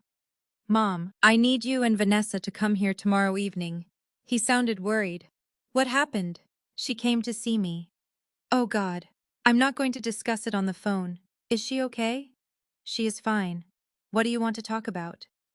I looked at the recipe box, the birthday gift. Daniel became silent. Then he asked, You're finally going to tell us yes? I ended the call. The next evening I would open the box myself. I would show them the recipes. I would lift the hidden wooden lining. And I would take out the envelope Vanessa had come within inches of finding. But before I handed it to anyone, I intended to read every word aloud. Because Vanessa wanted to know what she had returned, unopened. It was time she found out. I opened it myself. Daniel and Vanessa arrived at 6:30 the next evening. Together but not really together. Daniel walked ahead from the driveway. Vanessa followed several steps behind him, her arms folded across her chest despite the warm evening. I could tell they had been arguing. Daniel had the same expression he used as a teenager when he knew something unpleasant was waiting for him but hadn't figured out how unpleasant. Vanessa looked composed. Too composed. Come in, I said. No one hugged. That alone told me how far we had traveled from the family we used to be. The recipe box was sitting in the center of my kitchen table. I had placed nothing else there. No coffee, no cookies, no flowers, just the box. Daniel noticed it immediately. Vanessa did too. They sat across from me. For several seconds nobody spoke. Then Daniel said, Mom, can we just clear this up? That is exactly what I intend to do. Vanessa leaned back. I already apologized. You apologized for returning the package. What else am I supposed to apologize for? Daniel looked at her. Vanessa. What? Just let Mom talk. Her mouth tightened. I rested both hands on the wooden box. This belonged to my mother. Daniel nodded. Vanessa stared at the table.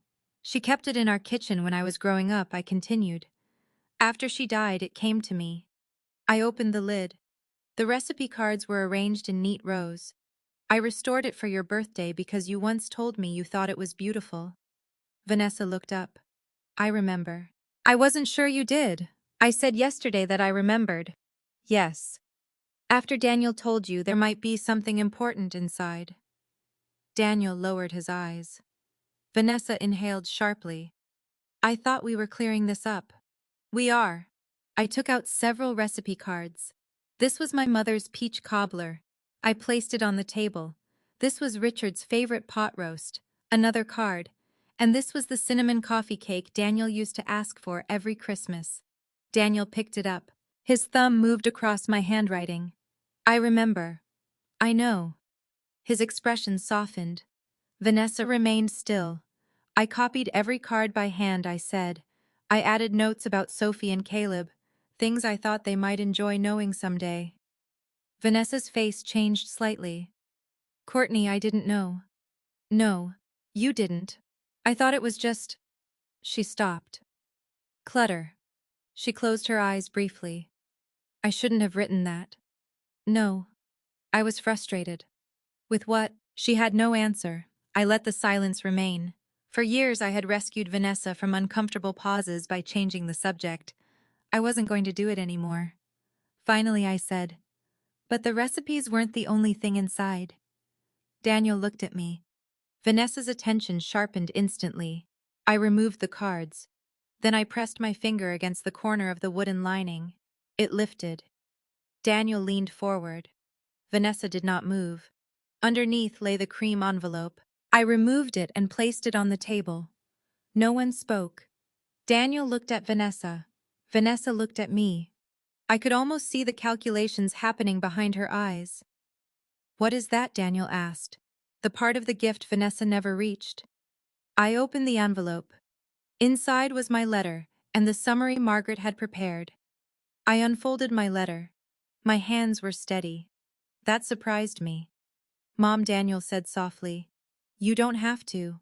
Yes, I do. I began reading. Dear Vanessa, I remember the first Thanksgiving you spent in my kitchen and the way you admired this recipe box. It belonged to my mother, and I hope one day Sophie or Caleb will hold it and remember all the women and men who fed this family before them. Vanessa looked down. I continued. I also know you and Daniel have found a home you believe would be good for your family. Daniel did not ask me for financial help. I want you to know that. Daniel closed his eyes. That sentence mattered now more than it had when I wrote it. I have decided that if the home is still the right decision for you, I would like to give you and Daniel $150,000 toward the down payment. Vanessa's head snapped up. Daniel stared at me. Neither spoke. I continued before they could. This would be a gift, not a loan. I would not expect repayment, ownership in your home, or control over your decisions. Daniel covered his mouth with one hand. Vanessa had gone completely pale. There is only one condition. Before the money is transferred, I would like the three of us to meet with Margaret Ellis, my financial advisor, so we can discuss the gift openly and make certain everyone understands what it is and what it is not. I want this help to strengthen our family, not complicate it. I stopped reading.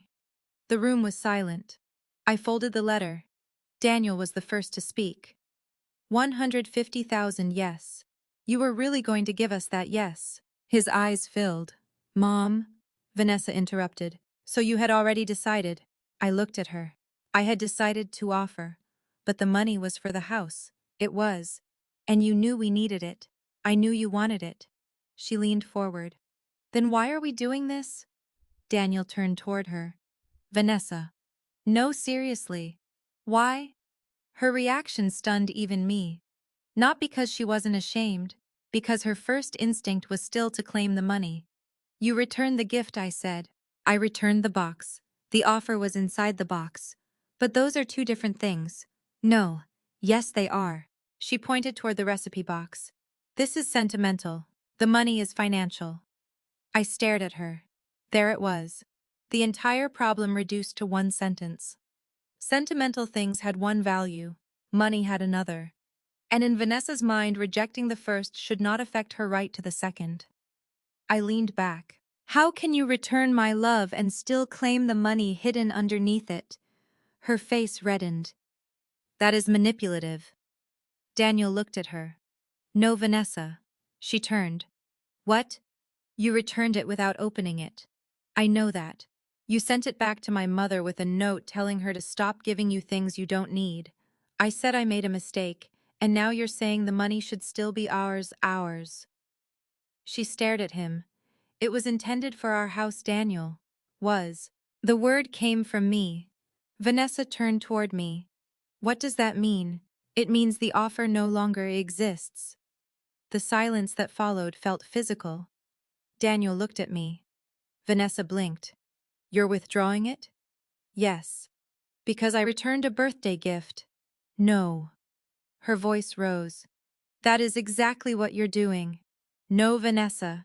I'm withdrawing it because since writing that letter, I learned you told your realtor you expected $200,000 in family funds. Daniel's face changed.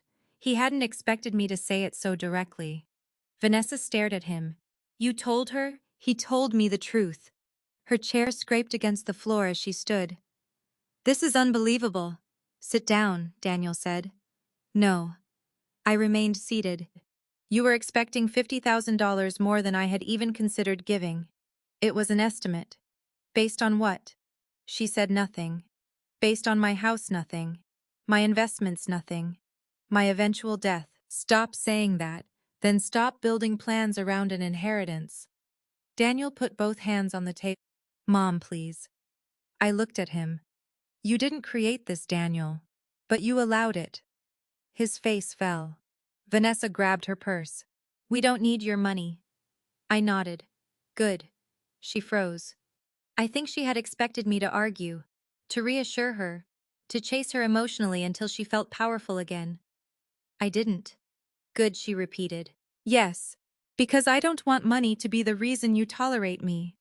Her eyes flashed. I have tolerated plenty from you. Daniel stood. Vanessa, stop. No, Daniel. Your mother has been judging me from the beginning. That isn't true. She thinks because she lived modestly everyone else should. I don't care how you live. Then why attach conditions? One meeting. With your financial advisor. Yes. So you could inspect our finances. No. So I could make sure my gift didn't become the first installment of an expectation. Vanessa stared at me. Then she said something I would never forget. But you're going to leave it to Daniel eventually anyway. Daniel's face went white. Vanessa. She knew immediately she had gone too far. I felt no anger, only certainty. I folded the letter and placed it back inside the envelope. That's another assumption you should stop making. Vanessa's expression changed. For the first time that evening, the money on the table was no longer the thing frightening her. It was the possibility that there might be much more she had assumed would someday belong to them. Daniel looked from her to me. What does that mean? I stood. It means my estate is my business while I'm alive. Neither answered. I returned the cream envelope to the recipe box. Then I closed the lid. The sound was soft, but it felt final. Vanessa left first. Daniel remained behind for perhaps 30 seconds. He looked at the box, then at me. I didn't know she returned Grandma's box. I know. I should have stopped this sooner. Yes. He nodded. There were tears in his eyes. Then he followed his wife. I stood alone in the kitchen after they left. I expected to feel victorious. I didn't. Emotional justice doesn't always feel like winning. Sometimes it feels like finally refusing to lose yourself. But the confrontation had opened another door. Because now Daniel knew Vanessa had been counting on money I never promised. And within 24 hours, I would learn that the $200,000 estimate wasn't merely something Vanessa had mentioned casually to a realtor. It had made its way into their mortgage planning, on paper. And that discovery would force Daniel to confront something he could no longer explain away as a misunderstanding. The number on the mortgage application. Daniel called me the next morning at 7:12. I remember the exact time because I was standing in my kitchen waiting for the coffee to finish brewing when my phone lit up. His name appeared on the screen. For a moment I considered not answering. The night before had exhausted me. I had spent hours afterward replaying Vanessa's words. "You're going to leave it to Daniel eventually anyway." That sentence bothered me more than her returning the birthday gift. A returned present could be blamed on thoughtlessness. That sentence couldn't. I answered, "Good morning, Mom." Daniel sounded terrible. "What happened? I need to ask you something." I almost laughed at the irony. "That's becoming a family tradition." He didn't respond. Then he said, "Did you ever tell Vanessa you were giving us $200,000 no? Did you ever tell anyone no? Did Dad ever promise me money for a house? Not that I know of." Silence. Why? Daniel exhaled. I looked at the mortgage paperwork. I stopped reaching for my coffee. "What paperwork?" "The preliminary financing package." Something in his voice made my stomach tighten. "And there is a section listing anticipated funds available for closing." I waited. Daniel continued. "It includes $200,000. From where he didn't answer immediately. "Daniel. It says family contribution." I closed my eyes. There it was. Not a casual conversation, not a hopeful comment to a realtor. A number. On paper. $200,000 that did not exist. "Did you sign it?" "Not the final application." "Did you see that number before today?" "I don't remember." That isn't an answer. I signed some preliminary disclosures. Vanessa handled most of the documentation because I've been slammed at work. I put down my coffee. "Then perhaps you should stop letting someone else handle paperwork involving your finances." "I know. No, Daniel. I don't think you do." He became quiet. I regretted the sharpness in my voice, but I didn't take it back. For years I had treated Daniel's avoidance as kindness. He hated conflict. He trusted his wife. He wanted everyone happy. But avoiding responsibility wasn't kindness. It was still a decision. "What did Vanessa say?" I asked. "She said it wasn't a guarantee." "Then why put it there?" "She said the broker needed a realistic picture of funds that might be available." I almost repeated Vanessa's word from earlier. Resources. Instead, I asked realistic according to whom I asked her that. And she said she thought you'd help. With exactly $200,000, she said she estimated. I looked through the kitchen window toward my backyard. Richard had planted a red maple near the fence 25 years earlier. It was taller than the house now. He had always believed assumptions were dangerous where money was concerned. I could almost imagine what he would have said. Probably something much less polite than what I was thinking. "Daniel, I need you to hear me. I'm listening. I never promised you that money. I know. I never promised Vanessa. I know. I never told either of you that my house would be sold. I know. I never said my investments were available. I know. Then none of those things belong in your financial planning. I know, Mom." His voice cracked slightly. This time I believed him. Not because he suddenly understood everything, because he was finally afraid of what he had allowed.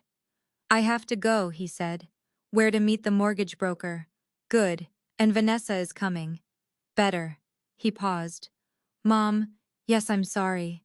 I looked at the recipe box. "So am I." We ended the call. Daniel came to my house that evening alone. He looked 10 years older. I let him in. "Where's Vanessa home?" "Children at a friend's." I poured him coffee. He didn't drink it. For several minutes he sat with both hands around the mug. Finally he said, "We pulled out." "Of the house," he nodded. I felt relief. Not satisfaction. Relief. Why? Because without the family contribution the numbers are too tight. The family contribution that never existed. He flinched. "Yes." I sat across from him.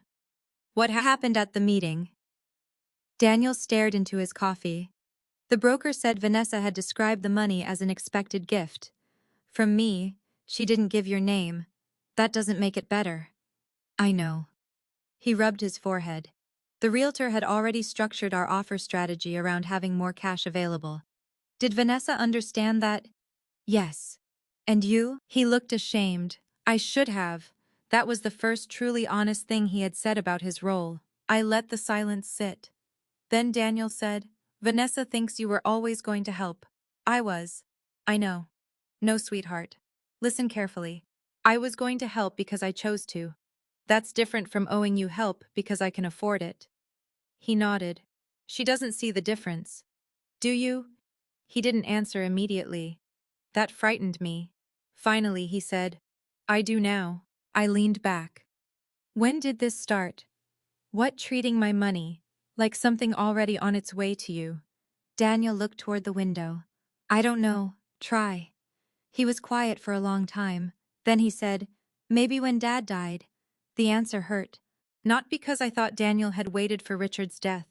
Because grief had apparently created financial assumptions neither of us had discussed. Explain. Dad left everything to you. Yes. And I always knew eventually. He stopped. Eventually what you know. No. Say it. His eyes met mine. Eventually when you're gone I assumed I'd inherit. I nodded. That was our original plan. He looked surprised. Original, I saw fear flash across his face. I didn't enjoy it. That mattered to me. I didn't want Daniel frightened into loving me. I wanted him to understand why the plan could no longer be treated as certainty. Your father and I made that plan when you were much younger. Have you changed it? I'm reviewing it. Daniel swallowed. Because of Vanessa. Because of reality. He looked down. I heard Margaret's words in my own voice. Estate planning should reflect reality, not hope. I don't want to punish you, I said. I know. But I also won't leave behind money that becomes gasoline on problems already burning. Daniel nodded slowly. Then he said Vanessa grew up scared about money. I waited. Her father had earned a good living later, but Vanessa's early childhood had apparently been unstable. Her parents struggled when she was young. There had been debt, moves, arguments about bills. She hates feeling insecure, Daniel said. I can understand that. She thinks money means safety. So did your father. But Dad didn't care what people thought. No, Vanessa does. I nodded. That explains some things. It excused nothing. Daniel continued. She keeps saying we need the right house, the right schools, the right image for her clients. And you agreed. His eyes lowered. Yes. Then this isn't only Vanessa's problem. I know. That answer came faster. He was beginning to understand. I let her convince me we were behind, he said. Behind whom I don't know. Everyone. I almost smiled sadly. There was a whole lifetime hidden inside that answer. Behind everyone. I reached across the table. Daniel, there will always be someone with a bigger house. He nodded. A nicer car. I know. A better vacation. I know. If you build your life trying to catch them eventually, you'll use money that isn't yours. He closed his eyes. We almost did, yes. For the first time, neither of us blamed Vanessa. That conversation became about Daniel, about the choices he had made, about the things he had ignored. And strangely, that made me feel closer to him than I had in years. Not healed, closer. Before he left, Daniel stood beside the recipe box. What are you going to do with the $150,000? I don't know yet. You should keep it. I may. He nodded. Then he surprised me. Whatever you do, don't give it to us. I studied his face. You mean that yes? Why? Because right now we'd learn the wrong lesson. For one brief second I heard Richard. I smiled. Daniel noticed. What, nothing? He kissed my cheek. At the door he stopped. Mom, Vanessa's angry, I assumed. She thinks you're judging her. I am judging her behavior. She doesn't see the difference. She may someday. Daniel left. That night I sat at Richard's old desk and opened the drawer containing the second envelope. I thought about the $150,000. I no longer wanted it funding a house Daniel and Vanessa couldn't comfortably afford, but I still wanted the money to do what I had originally intended. Help my family, especially Sophie and Caleb. And slowly another possibility began forming. A way to give the entire $150,000 away. A way to protect it from assumptions. A way to ensure Vanessa could never redirect it toward a mortgage or renovation or another symbol of success. The next morning I called Margaret. I know what I want to do with the money. What the grandchildren. There was a pause. Then Margaret said, "Come in." I did. And by the time I left her office, the $150,000 Vanessa had returned without knowing it was hers to receive had a new destination. Not revenge, not punishment, a future. One neither Daniel nor Vanessa could spend. My son finally said no. 3 days passed before I heard from Daniel again. That might not sound like much, but for a mother who had spent decades measuring the emotional weather of her only child by the tone of his voice, 3 days could feel like a season. I did not call him. That was difficult. My instinct was to check, to ask whether he was eating, whether the children were all right, whether Vanessa had calmed down. But I was beginning to understand that every time I rushed in to soften discomfort, I prevented someone else from carrying the weight of their own choices. So I waited. On Thursday evening, my phone rang. Daniel. Hi, sweetheart. Mom. His voice sounded exhausted. Are Sophie and Caleb okay? They're fine. Good. Then I waited. He took a breath. Vanessa and I had a fight. I closed my eyes. I'm sorry. No, you're not. The sentence startled me. Then he added, and you shouldn't be. I sat down. What happened? She wanted me to call you. You just did. No. She wanted me to call and ask you to reconsider the money. I felt disappointment but no surprise. And did you know? Something in his voice made me sit straighter. What did you say? I told her I wasn't asking you for $1. I was silent. Daniel continued. She said I was choosing you over my family. I hated that sentence. Not because it insulted me, because it placed Daniel in the exact position I had spent years trying to avoid. Your wife and children are your family. So are you. Yes. And that's what I finally told her. I closed my eyes. For years I had wanted Daniel to say something like that. Now that he finally had, I didn't feel triumphant. I felt sad that it had taken a financial crisis to get us there. What happened after that? She said you were punishing us. And what did you say? I said you can't punish someone by not giving them something they never owned. I almost laughed. Where did you hear that? You? I thought it sounded familiar. Daniel laughed softly. It was the first relaxed sound I had heard from him in days. Then his voice became serious. She asked whether I knew what was in your estate. My fingers tightened around the phone. What did you tell her? That it was none of my business? I didn't speak. Mom, I'm here. You okay? Yes. But my eyes had filled with tears. Not because of money. Because my son had finally said no. Not to Vanessa as his wife. Not to their marriage. To the assumption that love required access to me. I'm proud of you, I said. He was quiet. Then he said something that stopped me. Don't be yet. Why? Because I should have done it years ago. The following afternoon, Daniel came to my house, alone. He looked tired but strangely lighter. We sat on the back patio where Vanessa had once looked up the value of my house on her phone. For a while, neither of us spoke. Then Daniel said, I owe you an apology. You've apologized. Not properly. I waited. He leaned forward, elbows on his knees. I kept telling you Vanessa didn't mean things. Yes. I knew some of those things bothered you. Yes. I told myself I was staying out of the middle. You weren't. I know. His voice cracked slightly. I thought if I didn't take sides, then I wasn't hurting anyone. I looked at my son. There was something almost boyish in his expression. Daniel, when one person is doing the hurting, and you ask the other person to keep accepting it, you have taken a side. He looked down. I know that now. I don't think you meant to hurt me. That sounds familiar. I smiled sadly. Yes. He nodded. Intent doesn't erase the pattern. No. I kept asking you to let things go because you were easier. The honesty of that sentence hurt more than I expected. Easier. You didn't scream. You didn't threaten. You didn't make me sleep on the couch. I looked toward the garden.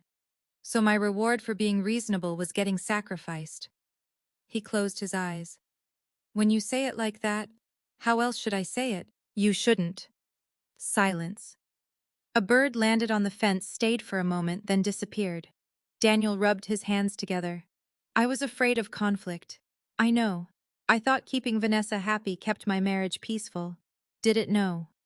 That answer came quickly. He looked at me. It just moved the conflict somewhere else.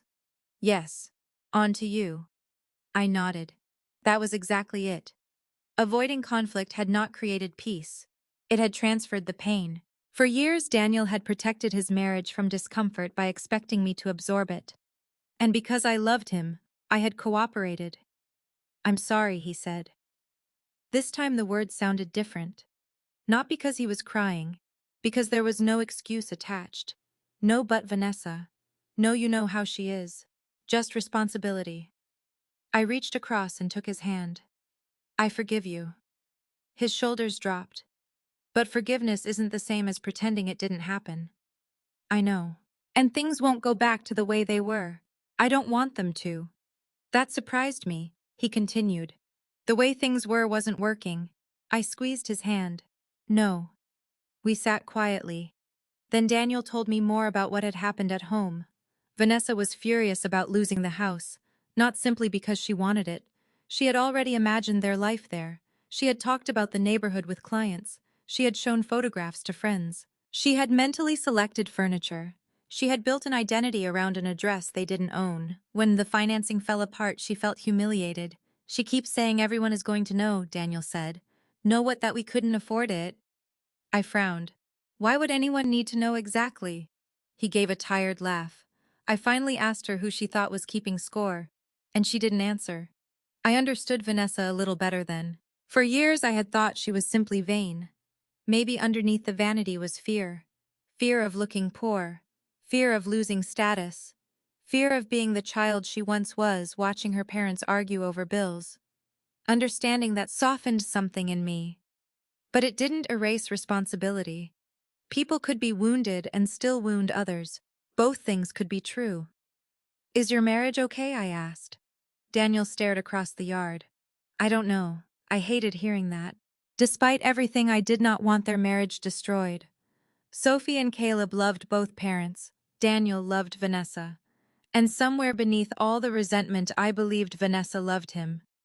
Don't make decisions while you're angry, I said. He looked at me. You're giving me marriage advice after all this? I'm still your mother. He smiled. Then his expression changed. She wants to know whether you changed your will. That isn't something I'm discussing with either of you. I told her that. Thank you. I don't want to know. I studied him. You don't know. Why? Because I don't like who I became when I started thinking about it. That sentence stayed with me. Daniel stood and walked toward the maple tree Richard had planted. Dad would be disappointed in me. No. Daniel turned. You don't think so? Your father understood mistakes. He also understood money. Yes. And I let someone spend yours before you were dead. His voice broke. I stood and walked to him. You stopped. Late. Late is not never. He looked at me. That was perhaps the most important thing I could offer my son. Not money, not rescue, a path back.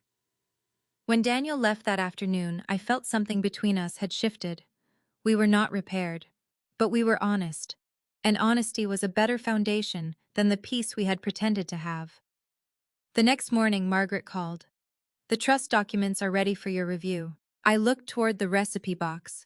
$150,000. The amount that had almost become a down payment on a house Daniel and Vanessa could not comfortably afford.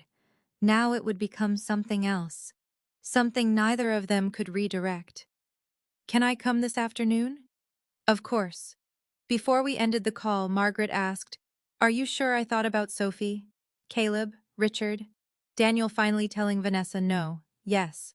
That afternoon I would begin putting $75,000 aside for each grandchild, protected, purposeful, beyond anyone's mortgage calculations. And while I was there, I would finally make a decision about the second envelope too. Not because I had stopped loving my son, because I had learned that loving him responsibly might require protecting him from an inheritance he had once assumed would arrive without conditions. What I did with the $150,000. Margaret had the documents arranged in two neat stacks when I arrived at her office that afternoon. One stack was thin, the other was considerably thicker. I knew immediately which one concerned the grandchildren. Trust documents have an astonishing ability to turn a simple sentence like, "I want to put money aside for Sophie and Caleb," into enough paper to build a small piece of furniture. Margaret smiled when she saw me looking at it. "Still want to do this?" "Yes." "Good. Then we're going through every page." "That sounds like a threat." "It is." I sat down. For the next hour, Margaret explained the structure she and my attorney had prepared. The $150,000 would be divided equally. $75,000 for Sophie. $75,000 for Caleb. The money would be invested rather than left sitting in cash. The trusts would be irrevocable. That word mattered. Once funded, I could not simply wake up angry one morning and take the money back. More importantly, Daniel and Vanessa could not use it. Not for their mortgage, not for a renovation, not for credit cards, not for a vacation, not even for an emergency of their own. The funds were for the grandchildren. Education expenses could be paid directly from the trusts. Later, when Sophie and Caleb reached adulthood, the trustee would have limited discretion to support certain opportunities: graduate education, professional training, or other carefully defined needs.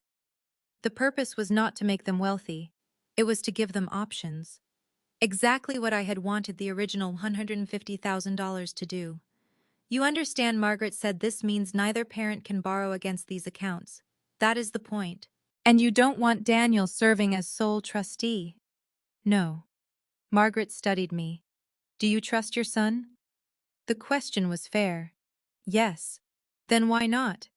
"Because I want to protect him too." She nodded. I continued. "If Vanessa pressures him later, I don't want him choosing between his marriage and these accounts." "That makes sense." We arranged for an independent trustee to administer the funds according to the trust terms. Daniel would receive information concerning the children's educational use, but he would not control the money. I signed slowly. Every signature felt different from the one before, not heavier, clearer. When I reached the final page, I paused. Margaret noticed. Second thoughts. No. What then? I was thinking about the birthday letter. The original offer was still inside the recipe box at home. $150,000 toward a house. I had imagined Daniel and Vanessa standing in a new kitchen, Sophie doing homework, Caleb running outside. For a moment I mourned that picture. Then I realized something. I had confused the house with the family. A larger home could not create stability if the adults inside it were living beyond their means. A prestigious address could not teach children security if their parents were constantly afraid of losing it. And square footage could not repair a marriage. I signed. Margaret gathered the documents. "The money will be transferred once everything is finalized." "Good." She placed the first stack aside. Then she touched the thicker folder. Ready for the other decision, I knew what was inside. My estate plan. For decades it had been simple. Everything to Richard if I died first. Everything to me when Richard died. Then eventually nearly everything to Daniel. I had always thought of that arrangement as natural. He was my only child. But natural did not necessarily mean wise. "I don't want to disinherit him," I said. Margaret nodded. "I know. I don't want him thinking this is punishment." "Then don't design it as punishment." That was why I trusted her. She always brought me back to purpose. Protect something, not punish someone. So we discussed what protection looked like. Daniel would remain my primary beneficiary. That did not change. What changed was how he would receive what remained. Instead of an unrestricted inheritance transferred directly into his control, the assets would be held in a structured trust. Daniel could benefit from it. He could receive distributions. He could use it for legitimate needs and long-term security. But the structure would make it much harder for the inheritance to be treated like an immediate pool of money available for someone else's ambitions. Sophie and Caleb would also have separate protections. Their futures would not depend entirely on decisions their parents made. I listened carefully. Then I asked the question that had been bothering me. Will Daniel think I don't trust him? Possibly. I do trust him. Margaret leaned back. Courtney, a trust isn't always about distrusting a beneficiary. Then what is it about? Sometimes it's about recognizing the pressures around them.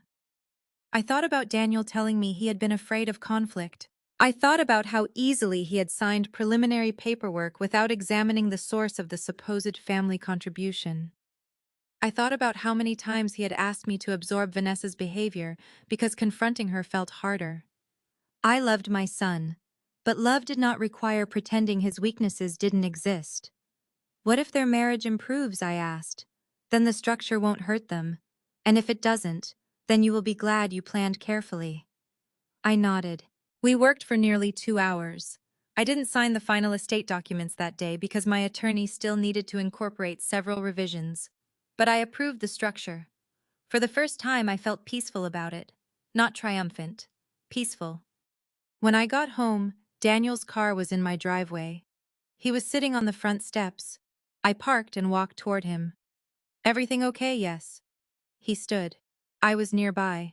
That was obviously untrue, but I didn't challenge him. Inside, I made tea. Daniel noticed the recipe box. Still there. Where else would it be? He smiled faintly. Then he asked, "Did you see Margaret?" Yes. He didn't ask why. That mattered.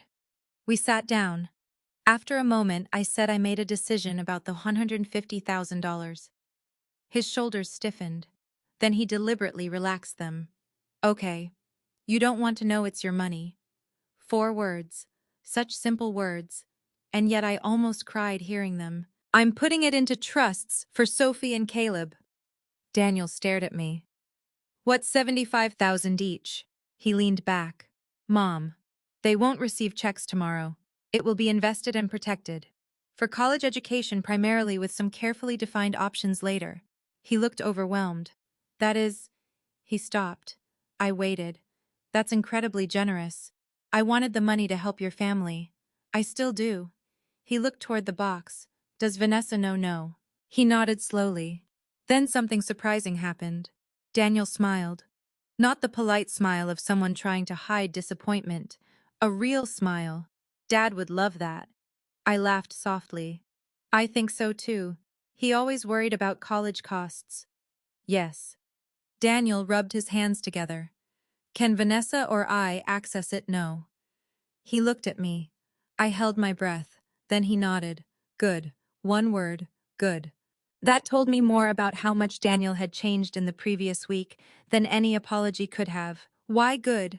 Because then we can't screw it up. I reached across the table and touched his hand. You're not a failure, Daniel. I know. Do you? He looked at me. I'm working on it. That answer was enough. We talked for another hour, not about inheritance, not about the expensive house, about Sophie struggling with fractions, about Caleb wanting to play baseball, about Daniel's work. Ordinary things. I had forgotten how comforting ordinary conversation could be. Before leaving, Daniel stopped beside the recipe box. Are you ever going to give this to Vanessa again? I don't know. He nodded. Then he said, maybe don't. Why? Because if she ever gets it back, I want it to be because she understands what was valuable about it before she knew about the envelope. I stared at my son. He had finally understood. The $150,000 had never been the true test. The box was. After Daniel left, I placed the recipe cards back inside and closed the lid. The next several weeks were quiet. Daniel and Vanessa withdrew completely from the house purchase. They began reviewing their finances honestly. Daniel started seeing a counselor first alone. Vanessa remained distant from me. I didn't chase her. I didn't ask Daniel to carry messages. I allowed the distance to exist. Then, almost 3 months after Vanessa returned my birthday gift, I opened my front door one Saturday morning. Something was sitting on the porch. A wooden box. My mother's recipe box. For one confused moment, I thought someone had taken it from my house. Then I noticed something different. The lid had been opened. Inside were my mother's recipes, my handwritten cards, and several cards I had never seen before. The handwriting belonged to Vanessa. On top of them lay a folded letter. This time she had not returned the box unopened. This time she had finally put something of herself inside. The recipe box came back again. For several seconds, I stood on my porch staring at the recipe box as though it had somehow learned to travel on its own. I had seen it the night before. It had been sitting on the small sideboard in my dining room. Now it was on my porch, opened, changed. Then I noticed the small brass key beside it. Daniel had one, years earlier. After Richard died, I had given Daniel a spare key to my house for emergencies. He had apparently used it to let Vanessa inside while I was at the grocery store. I wasn't pleased about that, but at that moment curiosity was stronger than irritation. I carried the box into the kitchen. The first thing I saw was my mother's peach cobbler recipe. Behind it were the cards I had written. Then came 5 cards that were not mine. The handwriting was Vanessa's. Her letters were neat and narrow, almost architectural. The first card said, "Linda's Sunday Chicken." Linda was Vanessa's mother. The second was a cranberry bread. The third was a pasta recipe Vanessa apparently made for Sophie when she was sick. The fourth was labeled Caleb's favorite pancakes. The fifth stopped me. At the top, Vanessa had written Daniel's anniversary dinner, the one I burned the first time. I laughed despite myself. I remembered that dinner. Daniel had called me afterward because Vanessa had accidentally set off the smoke alarm. Underneath the recipe cards was a folded letter. No envelope, no hidden compartment, nothing concealed. I unfolded it. Courtney, I don't know whether you want to hear from me, and I understand if you don't. I sat down. I have rewritten this letter 6 times because every version sounded like I was explaining myself instead of apologizing. That sentence made me continue. I returned your gift because I thought I knew what it was before I opened it. I realize now that this is something I have done to you for years. I stopped reading. Not because I was angry, because the sentence was more honest than anything Vanessa had ever said to me. I continued. I decided you were sentimental, old-fashioned, overly attached to things, and too involved in Daniel's life. Once I decided those things, I interpreted almost everything you did through them. My throat tightened. I told myself your gifts were clutter. Your questions were interference. Your traditions were outdated. Your house was too large. Your attachment to it was impractical. Then came the sentence that hurt most. And your financial security became something I thought of as part of Daniel's future, instead of the result of your life with Richard. I lowered the letter. There it was. No excuses, no softened language, just the truth. I read on. I was wrong. 3 words, nothing attached, no but. I don't expect the $150,000. I understand why the offer ended, and I am ashamed that when I learned about it, my first reaction was to argue that we still deserved it. I looked toward the window. For months I had imagined what an apology from Vanessa might sound like. None of my imagined versions had sounded like this. She continued. Daniel told me what you did with the money. I am grateful that Sophie and Caleb will have that opportunity. I also understand why neither Daniel nor I should control it. That surprised me. Daniel had told her. I wondered how that conversation had gone. I added several recipes from my family. I know I don't have the right to decide whether they belong in your mother's box. If you don't want them there, I understand. Then I am not asking you to give the box back to me. I smiled sadly. I am asking whether someday you might teach Sophie and Caleb these recipes yourself. I spent so much time trying to create the right-looking home that I forgot children remember what happens inside one. I stopped again. That sentence broke something open in me. Not forgiveness. Not yet. Something smaller. Possibility. At the bottom, Vanessa had written, I am sorry, Courtney. Not for losing the money. For treating you as though your value to our family could be measured by what you might eventually give us. I folded the letter. Then I cried. Quietly. Not because everything was fixed. It wasn't. 6 years of small humiliations do not disappear because someone writes one good letter.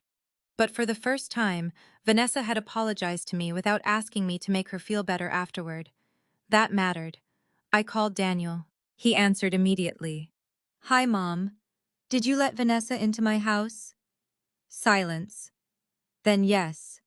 Without asking, she wanted to leave something. You have a phone. I know. That key is for emergencies. I know. You're lucky I'm emotionally distracted. Daniel laughed nervously. Did you read it? Yes. Another pause. What do you think I don't know yet? That's fair. I touched Vanessa's recipe cards. Did you help her write the letter? No. Did you tell her what to say? No. Did you pressure her mom? I didn't even know she was writing it until yesterday. I believed him. How is she different? What does that mean? Daniel sighed. We've been seeing a counselor together. That surprised me. You have? For about 6 weeks. I felt a quiet sense of relief. Not because counseling guaranteed anything, because both of them were finally doing something besides pretending. We went through our finances, he continued. All of them, all of them. That must have been cheerful. He laughed. It was horrifying. I smiled. Daniel told me they had canceled their club membership. They sold one of their newer vehicles and bought something less expensive. Vanessa had reduced several business expenses. They created an actual savings plan. Nothing dramatic, no miraculous financial transformation. Just ordinary adult decisions they should have made before looking at a house they couldn't afford. We're staying where we are, Daniel said. In your current house, yes. Is Vanessa okay with that? She wasn't. I waited. She is now. What changed? She stopped calling it the starter house. I smiled. That sounds promising. Daniel became quiet. Then he said, Mom, she's embarrassed. She should be. I know. I don't say that to be cruel. I know. Embarrassment isn't always harmful. Sometimes it tells us our behavior doesn't match the person we want to be. Daniel was silent for a moment. That's basically what the counselor said. Then your counselor is very wise. He laughed. Before we hung up, Daniel asked, Are you going to call her? I don't know. Okay. He did not push. That mattered too. I kept Vanessa's letter beside the recipe box for 4 days. Every morning I read it again. I wasn't trying to decide whether she deserved forgiveness. I was trying to decide what forgiveness would mean. When I was younger, I thought forgiveness meant returning to the way things had been. At 69, I knew better. Sometimes the way things had been was exactly what needed to end. On Wednesday afternoon, I called Vanessa. She answered after 2 rings. Courtney. Her voice was cautious. I received your letter. Oh, and your recipes. Silence. I'm sorry Daniel used the key. He has already been disciplined. She gave a nervous little laugh. Then neither of us spoke. Finally, Vanessa said, You don't have to say anything. I know. I meant what I wrote. I believe you. Her breath caught. That was the first gift I gave her. Not money. Belief. I'm not ready to pretend everything is fine, I said. I don't expect you to. I don't want our relationship going back to what it was. I don't either. That surprised me. Why? Because what it was wasn't good. I sat down. No. She continued. I kept thinking you were judging me. Sometimes I was. I know. And sometimes you deserved it. A small laugh came through the phone. Probably. Then I said, Would you like to have coffee? She became silent. Just you and me. Yes. When Saturday. I'd like that. Before ending the call, I looked at the recipe box. One more thing. Yes, your mother's chicken recipe needs more time. Vanessa laughed. A real laugh. You haven't even made it. I can tell. You are impossible. So I've been told. When I hung up, I placed her 5 recipe cards among mine. Not in the back, not separately, among them. That did not mean Vanessa had earned complete trust. It meant I was willing to leave space for something new. Saturday morning she arrived exactly at 10. No designer handbag, no performance, no Daniel standing between us, just Vanessa. I poured coffee. We sat at the same kitchen table where I had once opened the envelope containing $150,000. But there was no money between us now. Only 2 women who had spent years misunderstanding, hurting, and judging each other. And for the first time I was ready to hear why. Not because an explanation could erase what Vanessa had done. Because healing required something neither of us had given the other before. The whole truth.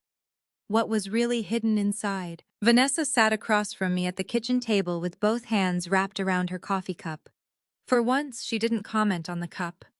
It was part of an old floral set Richard and I had bought sometime in the 1980s.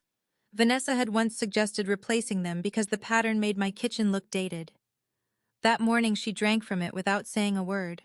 I almost smiled. Neither of us seemed to know where to begin. Finally, Vanessa looked at the recipe box on the counter. "You kept my cards." "Yes. I wasn't sure you would." "I wasn't sure either." She nodded. "Fair enough." Then she took a breath. "I owe you more than a letter. You don't owe me an explanation if the explanation is supposed to erase what happened. It isn't." "Good." She looked down at her coffee. "When I was 9, my parents lost our house. I had never known that. Vanessa had mentioned that her family struggled when she was young, but never this. My father's practice wasn't successful yet," she continued. "He had borrowed money to start it. Then he got sick for several months and everything fell apart. I'm sorry. We moved into my aunt's basement." Her voice became quieter. "I told everyone at school we were remodeling." That sentence explained more about Vanessa than 100 arguments ever had. She had learned early that appearing secure could feel almost as important as being secure. Did Daniel know some of it? Not all. She shook her head. "I hate talking about it." Vanessa told me about listening to her parents argue over bills late at night, about pretending not to notice when her mother's credit card was declined, about wearing a friend's borrowed dress to a school dance and telling everyone it was new. "When my father's practice finally became successful, everything changed," she said. "My parents bought a nice house. We stopped worrying about groceries. But I don't think I ever stopped waiting for someone to take it all away." I listened. For once, I did not interrupt with advice. When I started working in design, I was around people with enormous houses, wealthy clients, expensive neighborhoods. I started thinking success had a look. And you wanted the look. I needed the look. She corrected herself. "No, that's not true. I thought I needed it. There was a difference. A meaningful one." She continued. "When Daniel and I married, I knew you and Richard had been careful with money. Then Richard died and Daniel mentioned investments. I felt my body stiffen slightly." Vanessa noticed. "I'm not proud of what I'm about to say. Say it anyway." She nodded. "At some point I stopped thinking of your financial security as yours." There it was again. The truth without decoration. I thought Daniel would inherit eventually. And because Daniel is my husband, I began thinking of that future inheritance as part of our future.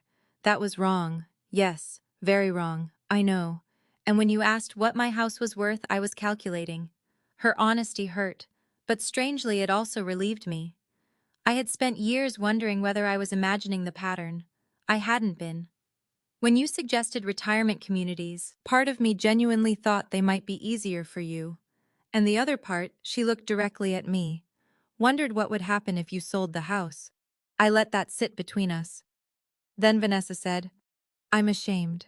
I'm glad." She looked surprised. "I don't mean I enjoy your shame. I mean you should feel something when you recognize you've treated another person badly." She nodded slowly. "I do." I took a sip of coffee. "But understanding why you behave that way doesn't excuse it. I know. You embarrassed me. I know. You dismissed things that mattered to me. Yes. You encouraged Daniel to treat my future death like part of your financial planning." Tears appeared in her eyes. "Yes. And you returned something I gave you without even caring enough to see what it was." She wiped one cheek. "Yes. I expected to feel powerful saying those things. Instead, I felt tired. Not weak. Finished. Finished carrying them silently." Vanessa whispered, "I'm sorry." This time I accepted the words without testing them. "Thank you." She looked at me. "Can you forgive me?" I thought carefully before answering. "I can forgive you." Her shoulders lowered. "But trust is different." She nodded immediately. "I understand. Trust comes back through behavior." "I know. And there are boundaries now." "Okay. My finances are private." "Yes. My estate is private." "Yes. My house is not a problem waiting for you to solve." A tiny smile appeared. "Understood." And if you don't like a gift I give you, at least open it before rejecting it. She laughed through her tears. That one I definitely understand. I smiled too. That was how we began again. Not with a dramatic hug. Not with promises that everything would be perfect. With coffee, boundaries, and the truth. Over the next several months I watched carefully. Vanessa did not become a different person overnight. That would have been too easy. She was still particular. She still liked beautiful things. She still noticed furniture before most people noticed who was sitting on it. But she stopped correcting me. When I wore my old burgundy sweater to Caleb's school program, she said nothing about it. When I gave Sophie a handmade scarf, Vanessa didn't replace it. Sophie wore it until spring. Daniel continued counseling, sometimes alone, sometimes with Vanessa. He began calling me more often, but I noticed something important. He no longer called primarily after arguments with his wife. I was becoming his mother again, instead of the place where he deposited marital tension. The expensive house disappeared from their conversations. They stayed where they were. The children survived the terrible hardship of having perfectly adequate bedrooms. The world continued turning. 6 months after Vanessa's birthday, I invited everyone for Sunday dinner. Nothing formal, pot roast, green beans, mashed potatoes, and my mother's peach cobbler. Sophie arrived early because she wanted to help. She stood at my kitchen counter reading from one of the recipe cards. "Grandma, what does a pinch mean?" "It means your great-grandmother refused to measure anything properly." Sophie laughed. "How much do I put a pinch? That doesn't help." Vanessa walked into the kitchen carrying a salad. "Welcome to Family Recipes." I looked at her. She smiled. No tension. No hidden meaning. Just a joke. Caleb came running through the room. "Grandma, Dad says I can't have cobbler before dinner. Your father is correct. This family is unfair." Daniel called from the dining room. "I heard that." For a moment the kitchen was filled with ordinary noise. Cabinet doors, laughter, Sophie asking questions, Caleb negotiating dessert, Vanessa telling Daniel he had put the forks on the wrong side of the plates. Some things never changed. Then Vanessa picked up the cinnamon coffee cake recipe. "How much cinnamon do you actually use more than the card says?" I knew it. I handed her the container. "Start with that." She measured carefully. Then she looked at me. More a little. She added more. Now I smiled. Perfect. It was such a small moment. No one else would have understood why it mattered. But I did. Months earlier, Vanessa had returned that box because she believed she already knew what was inside. Now she was standing beside me asking instead of assuming. That was the difference. After dinner, Daniel helped clear the table. Vanessa and the children took leftovers home. Before leaving, Sophie hugged me. "Can we make great-grandma's biscuits next time?" "Yes." "Promise, promise." After they left, I sat alone in the kitchen. The recipe box rested on the counter. I opened it. My mother's cards, mine, Vanessa's, different handwriting, different generations, one family. The cream envelope containing my original $150,000 offer was no longer hidden underneath. I had destroyed that letter after establishing the grandchildren's trusts. There was no reason to keep it. The money had found where it belonged. Sophie and Caleb would have opportunities.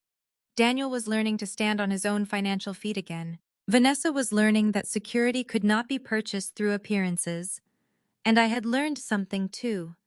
For years I thought love meant giving. Giving patience. Giving money. Giving second chances. Giving people room to hurt me because confronting them might make family gatherings uncomfortable. I had been wrong. Sometimes love means refusing. Sometimes love means closing your checkbook. Sometimes love means saying, "You may be angry with me, but you may not treat me that way." Vanessa had believed the most valuable thing hidden inside her birthday gift was $150,000. It wasn't. The money was only money. The truly valuable thing hidden inside that box was a question none of us had been willing to ask. Did my family value me because of what I could eventually give them? Or did they value me because I was Courtney Richards' wife, Daniel's mother, Sophie and Caleb's grandmother, a woman with memories, boundaries, mistakes, dignity, and a life that still belonged to her? It took a returned birthday gift, a lost house, several painful conversations, and $150,000 none of them could touch for us to discover the answer. That evening, I closed my mother's recipe box and turned off the kitchen light. For the first time in years, I did not feel useful. I felt loved. And there is a difference, Ketukfan 15. When I look back now, I don't think this story was ever truly about a birthday gift. It was about what happens when generosity becomes expectation. There is a dangerous moment in families when she has always helped us quietly becomes she should help us. When someday I may inherit becomes that money is practically mine. When keeping the peace becomes more important than protecting someone's dignity. Love should never require you to disappear. You can love your children deeply and still tell them no. You can forgive someone and still change the boundaries. You can understand why someone hurt you without pretending the hurt was acceptable. And sometimes the kindest thing you can do for someone you love is refuse to rescue them from a problem they need to face themselves.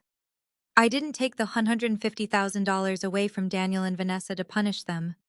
The money had never belonged to them. Instead, I gave it a purpose that matched my values. And in doing that, I reclaimed something much more important than money: the right to decide what happened to my own life. If there is one thing I hope you remember from my story, it is this: your kindness has value even when someone fails to recognize it. And having boundaries does not make your love smaller. Sometimes boundaries are what allow love to survive. Now I want to hear from you. If your daughter-in-law returned your gift unopened, then came back after discovering there might have been $150,000 hidden inside, what would you have done? Would you have given her another chance? Or would that have been the end for you? Tell me in the comments. And if this story reminded you of something you've experienced in your own family, you're welcome to share that too. If stories about family, dignity, betrayal, forgiveness, and second chances mean something to you, subscribe and stay with us for the next one. Sometimes the most important inheritance we leave behind isn't money. It's knowing when to love, when to forgive, and when to finally say enough. What Courtney's story teaches us is that love and generosity should never be confused with obligation. There is a quiet but painful difference between someone appreciating what you freely choose to give and someone beginning to believe they are entitled to it. Courtney spent years keeping the peace, overlooking disrespect, and making herself easier to hurt because she loved her son and wanted his marriage to succeed. But peace that requires one person to remain silent is not really peace. It is simply pain being carried by the person least willing to create conflict. The $150,000 was never the most valuable thing inside that birthday gift. What mattered was the love behind it, the family recipes written by hand, the memories preserved across generations, and Courtney's desire to help without controlling anyone. Vanessa rejected all of that before she even knew what she had been given. And when she finally discovered the money, she was forced to confront an uncomfortable truth. She had started measuring Courtney's value by what Courtney might someday leave behind. But Courtney's greatest victory was not taking the money away. It was learning to set boundaries without becoming bitter. She protected her grandchildren, held her son accountable, allowed Vanessa the opportunity to change, and still refused to surrender her dignity. That is what makes forgiveness powerful. Forgiveness does not mean pretending nothing happened. It does not require returning to the same unhealthy relationship. Sometimes forgiveness simply means releasing the anger while keeping the wisdom the experience gave you. If you have spent years giving to people you love, remember this: your kindness is a gift, not a debt you owe anyone. Your savings, your home, your time, and your future are still yours. You are allowed to say no. You are allowed to change a boundary. And you are allowed to expect respect even from the people you love most. What would you have done in Courtney's place? Would you have withdrawn the $150,000 after Vanessa returned the gift unopened? Or would you have given her another chance? And do you believe Courtney was right to protect the money for her grandchildren? Share your thoughts and experiences in the comments. I'd truly love to hear how you see it. And if stories about family betrayal